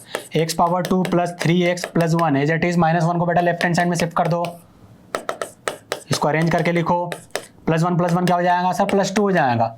ये क्वाड्रेटिक बन गई। Mid term split method apply कर सकते हो? हाँ सर कर सकते हैं। तो क्या करेंगे? मिड टर्म को पहले हम split sir 2x plus x के फॉर्म में कर देंगे। यहाँ से क्या कॉमन लूँ बेटा मैं? सर x कॉमन ले लीजिए। बेटा यहाँ से क्या कॉमन लूँ सर, कुछ भी कॉमन मत लीजिए, इसे सिर्फ ब्रैकेट में लिख दीजिए। आप क्या कॉमन ले सकते हैं सर, x+2 कॉमन ले लेंगे। बेटा जैसे हम x+2 कॉमन लेंगे, हमने x+2 कॉमन ले लिया, क्या बचा x+1 less than equal to 0, मिला कि नहीं मिला। अब क्या करोगे आप बोलोगे सर हम वेव का मेथड यूज करने वाले हैं, जो अभी यूज करी थी। क्रिटिकल पॉइंट क्या मिलेंगे सर, -2 -1, -2 कहाँ आएगा सर, यहाँ पर -1, यहाँ पर प्लस माइनस प्लस, प्लस के लिए अपर डायरेक्शन में, माइनस के लिए डाउनवर्ड डायरेक्शन में। ये हो गया, क्या बोला गया है लेस देन, तो लेस देन रीजन ये रहा, इक्वल मतलब इसे एंड वैल्यू को इंक्लूड करना है। तो यहाँ से x का रीजन कौन सा मिलने वाला है सर, ये वाला रीजन, मतलब x बिलोंग करेगा क्लोज इंटरवल -2 से -1। तो ये केस 2 का आंसर आया, ठीक है, और वो केस 1 का आंसर था। अब क्या करेंगे मुझे बताओ सर, एक कॉमन रीजन चेक करेंगे, क्या इनके बीच में कोई कॉमन रीजन है। अगर कॉमन रीजन है तो वो कॉमन रीजन आंसर होगा। कॉमन रीजन कैसे चेक करेंगे सर, एक रियल नंबर लाइन बना लीजिए। हाँ बेटा बना दी, -∞ से इन्फानाइट। पहले वाले केस में आंसर क्या था सर, पहले वाले केस में आंसर था -∞ टू -3, 0 टू इन्फानाइट। तो बेटा -3 कहाँ आएगा सर, यहाँ होगा, और मान लेते 0 यहाँ होगा, ठीक है, ये हो गया। हाँ सर ये हो गया, -∞ टू -3, 0 टू इन्फानाइट। तो -∞ टू -3, और -3 को इंक्लूड करना है, 0 टू इन्फानाइट, और 0 को भी इंक्लूड करना है। ये केस 1 आपका कंप्लीट हो गया। अब मुझे बताइए केस 2 के में आंसर क्या आया था सर, -2 टू -1 क्लोज इंटरवल, -2 का होगा। आप बोलोगे सर -2 यहाँ होगा और -1 यहाँ होगा, यहाँ से तक का इंटरवल, और इन दोनों को इंक्लूड करना है। क्या कोई कॉमन रीजन दिखाई दे रहा है, तो आप बोलोगे नहीं सर दिखाई तो नहीं दे रहा है, कोई कॉमन रीजन दिखाई नहीं दे रहा है। तो आप बोलोगे सर इसका आंसर होगा x बिलोंग करेगा -∞ to -3 union -2 to -1 union close interval 0 to open interval infinite. ये इसका आंसर होगा। सिर्फ यही जो रीजन इसको सेटिस्फाई कर रहे हैं, तो ये इसका आंसर हो गया। आसान था, ठीक है, आसान ही था, ठीक है ना बेटा, कुछ नहीं कर रहे थे अपन, वेव का मेथड यूज करी है और इनवर्स ट्रिग्नोमेट्री फंक्शन की प्रॉपर्टी अप्लाई करी है। उसके अलावा यहाँ पर मैंने कोई नई चीज नहीं करी है ना। तो इससे रिलेटेड और जो आपको क्वेश्चन मिले है ना अपने टेक्स्ट बुक में, आप उसे सॉल्व करना, डीपीपी हम लोग आपको प्रोवाइड करेंगे, है ना। तो बेटा डिस्क्रिप्शन एक बार चेक कर लेना, वहाँ पर आपको डीपीपी मिल जाएगा। तो डीपीपी में इस टाइप के और क्वेश्चन है, आप उन्हें सॉल्व करिए, और अगर कोई डाउट है तो आप कमेंट सेक्शन में हमें बता सकते हैं ना। चलिए आगे बढ़ते हैं। Find the domain of the following, ये आपके सामने क्वेश्चन है। Find the domain of the following, y is equal to cos inverse x⁻² divide by 1 + x⁻²। अब एक बात बताइए, cos इनवर्स थीटा, वह थीटा क्या होता है सर, 1 और -1 के बीच में होता है। कैसे निकाला सर आपने, बेटा मैंने सिखाया है, 2 बार सिखा चुका हूँ, तीसरी बार आपको खुद प्रैक्टिस करनी कैसे किया मैंने ना। जाइए वो टेबल चेक करिए। अब देखिए cos इनवर्स x है, हाँ सर cos इनवर्स x है, सॉरी cos इनवर्स है, हाँ cos इनवर्स है। थीटा की जगह क्या है sir, x⁻² divide by 1 + x⁻² है, तो यहाँ थीटा की जगह क्या आ जाएगा बेटा sir, x⁻² divide by 1 + x⁻² आ जाएगा, less than equal to 1 and greater than equal to -1। ये हो गया, हाँ सर ये हो गया, इतना तो हमने कर लिया। अब बेटा यहाँ पर 2 केस बनेंगे। पहला वाला केस 1 क्या बना सर, केस 1 बन जाएगा कि x⁻² डिवाइड बाय 1 + x⁻² क्या होगा, ग्रेटर देन इक्वल टू -1 होगा। ये बन गया केस 1। तो पहले केस 1 को सॉल्व करते हैं, उसके बाद केस 2 देखेंगे, ठीक है। क्या कर सकता हूँ बेटा मैं बताओ, आप बोलोगे सर -1 को लेफ्ट हैंड साइड में शिफ्ट कर दीजिए। पहले तो उसको थोड़ा सिंप्लीफाई करते हैं, तो ये मिल जाएगा +1, सॉरी यहाँ पर ग्रेटर देन इक्वल टू 0 रहेगा। तो लेफ्ट हैंड साइड में एलसीएम लेंगे, तो एलसीएम क्या आएगा बेटा सर, 1 + x⁻², न्यूमरेटर क्या बनेगा x⁻² plus 1 times of 1 + x⁻², ठीक है। क्या मिला, greater than equal to 0, x⁻² plus x⁻² क्या मिल जाएगा बेटा आपको sir, 2x⁻² divide by 1 + x⁻² greater than equal to 0। Sir यहाँ से तो कोई आंसर दिख नहीं रहा है, हमें क्या करेंगे अब। तो देखिए एक बात बताइए, x⁻² क्या होता है बेटा, always greater than equal to 0 होता है। क्या होता है, always greater than equal to 0 होता है, ठीक है, वो हो गया। अब यदि मैं x की वैल्यू रियल ले लेता हूँ, तो क्या ये ट्रू रहेगा, हाँ सर ये ट्रू रहेगा। क्यों ट्रू रहेगा सर, x की वैल्यू -10 पुट करेंगे, पुट करके देखना लेफ्ट हैंड साइड क्या होगा, ग्रेटर देन इक्वल टू 0 होगा, 0 ही मिलने वाला है। वो आपका होमवर्क, आप चेक करोगे। अब x की वैल्यू बेटा 0 पुट करो, तो सर 0 ही ग्रेटर देन इक्वल टू 0 हो जाएगा, ये तो ऑलवेज ट्रू है। फिर x की वैल्यू 100 पुट कर दो सर, तब भी हमें कुछ 0 पॉइंट समथिंग कुछ आंसर मिलेगा, लेकिन जो 0 पॉइंट समथिंग रहेगा वो ऑलवेज क्या रहेगा, ग्रेटर देन इक्वल टू 0 रहेगा। तो ये ट्रू है for x belong to real number. Case 1 से आपका आंसर आ गया रियल नंबर। केस 2 क्या बनेगा, आप बोलोगे सर केस 2 ये वाला region, x power 2 divide by 1 plus x power 2 less than equal to 1, ये हो गया। ठीक है, अब बताइए इसमें मैं क्या कर सकता हूँ। सर जो 1 है राइट हैंड साइड वाला उसको लेफ्ट हैंड साइड में शिफ्ट कर दीजिए। अब क्या करें बेटा हम, गुड, अब हम क्या करेंगे, एलसीएम लेंगे, मतलब समझ में आ रहा है आपको, है ना। तो x power 2 minus times of 1 plus x power 2, तो क्या हो जाएगा, -1 minus x power 2 less than equal to 0। x power 2 से x पावर 2 कैंसिल, क्या मिला, -1 divide by 1 plus x power 2 less than equal to 0। क्या ये ट्रू है, आप बोलोगे हाँ सर ये हमेशा ट्रू है। क्यों ट्रू है बेटा, क्योंकि सर x की वैल्यू यदि हम रियल ले लेते हैं, है ना, और x की वैल्यू हमने पुट करी -10, तो 1 प्लस क्या होगा, -10 पावर 2 क्या हो जाएगा, 1 प्लस 100, 1 प्लस 100 मतलब 101, -1 डिवाइड बाय 101 क्या हो जाएगा सर, जो भी वैल्यू मिलेगी लेकिन नेगेटिव मिलेगी, और नेगेटिव वैल्यू ऑलवेज क्या होंगी, लेस देन इक्वल टू 0 होंगी। अब यदि x की वैल्यू 0 ले लेते हो तो क्या मिलेगा सर, मिल जाएगा -1 क्या होगा, लेस देन इक्वल टू 0 होगा कि नहीं होगा, हाँ सर होगा। अब x की वैल्यू मान लो आप 100 ले लेते तब भी आपके लिए ट्रू रहेगा, वो आपको चेक करना है, ठीक है, 1 बाय 1 करके वैल्यू चेक करना है। तो यहाँ से भी x belong to real number, यहाँ से भी x belong to real number, तो फाइनल सोल्यूशन क्या हो जाएगा, x belong to real number. ये क्या बना बेटा इसका, सर ये इसका डोमेन बना, क्या बना, डोमेन बना। आई होप समझ में आ गया होगा, है ना, डोमेन कैसे फाइंड करना है इनवर्स ट्रिग्नोमेट्री फंक्शन के। तो इसमें यदि आपको कोई डाउट है तो बेटा आप कमेंट सेक्शन में हमसे पूछ सकते हैं ना, ठीक है। बट आज के लेक्चर के लिए इतना ही काफ़ी है। इससे रिलेटेड कोई भी आपके पास क्यूरी हो, डाउट हो, कमेंट सेक्शन में आप हमसे पूछ सकते हैं। इससे रिलेटेड डीपीपी आपको प्रोवाइड कर दिया जाएगा, आप डीपीपी सॉल्व करिए। आपके पास जो प्रैक्टिस बुक है उसको सॉल्व करिए, क्वेश्चन आपसे बनेंगे, जो मैंने यहाँ पर करवा दिया उस टाइप के जितने भी क्वेश्चन है उनको सॉल्व करिए, आपसे बनेंगे। और जो भी आपको डाउट आता है कमेंट सेक्शन में हमें पिन कर सकते हैं, ठीक है बेटा। मिलते हैं नेक्स्ट लेक्चर में, थैंक यू।